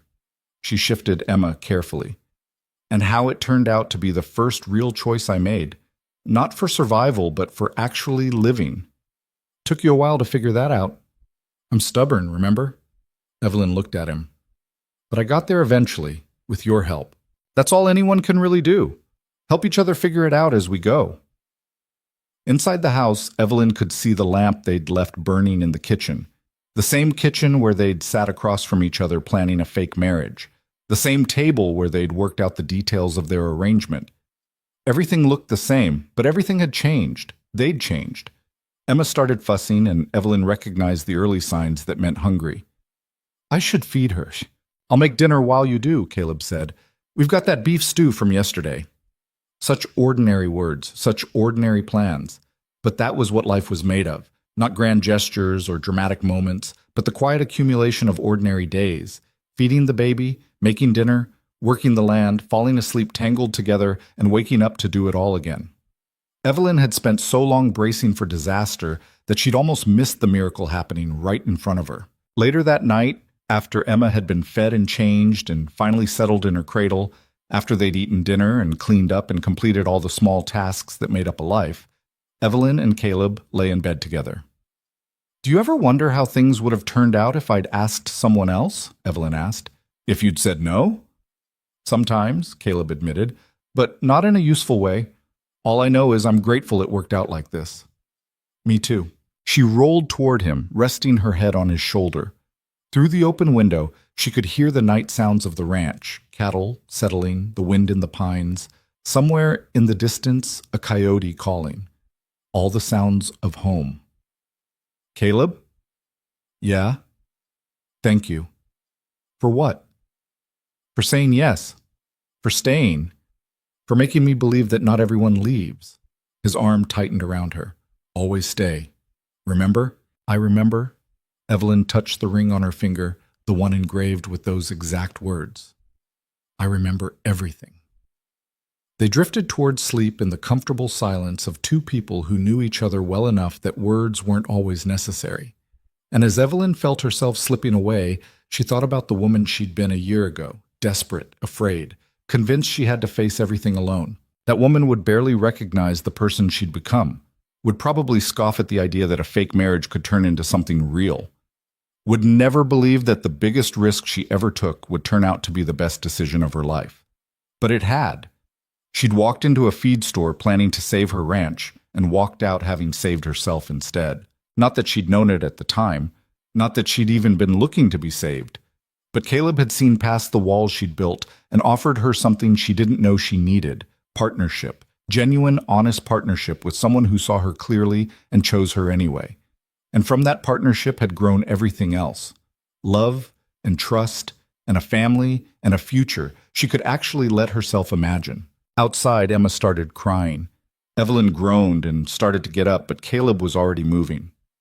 I've got her, he said. You sleep. You sure? I'm sure. He pressed a kiss to her forehead.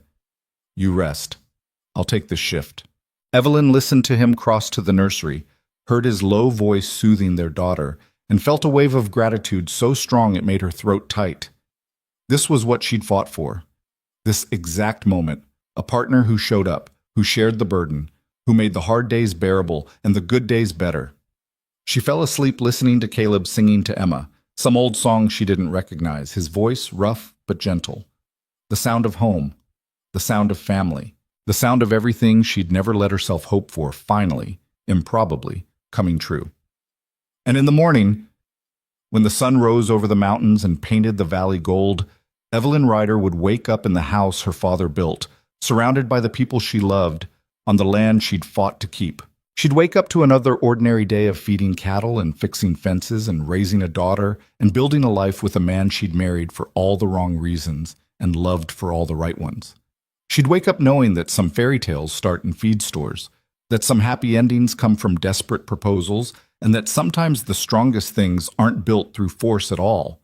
They're built slowly, through patience and loyalty and the quiet courage of someone who stays. Someone who always stays.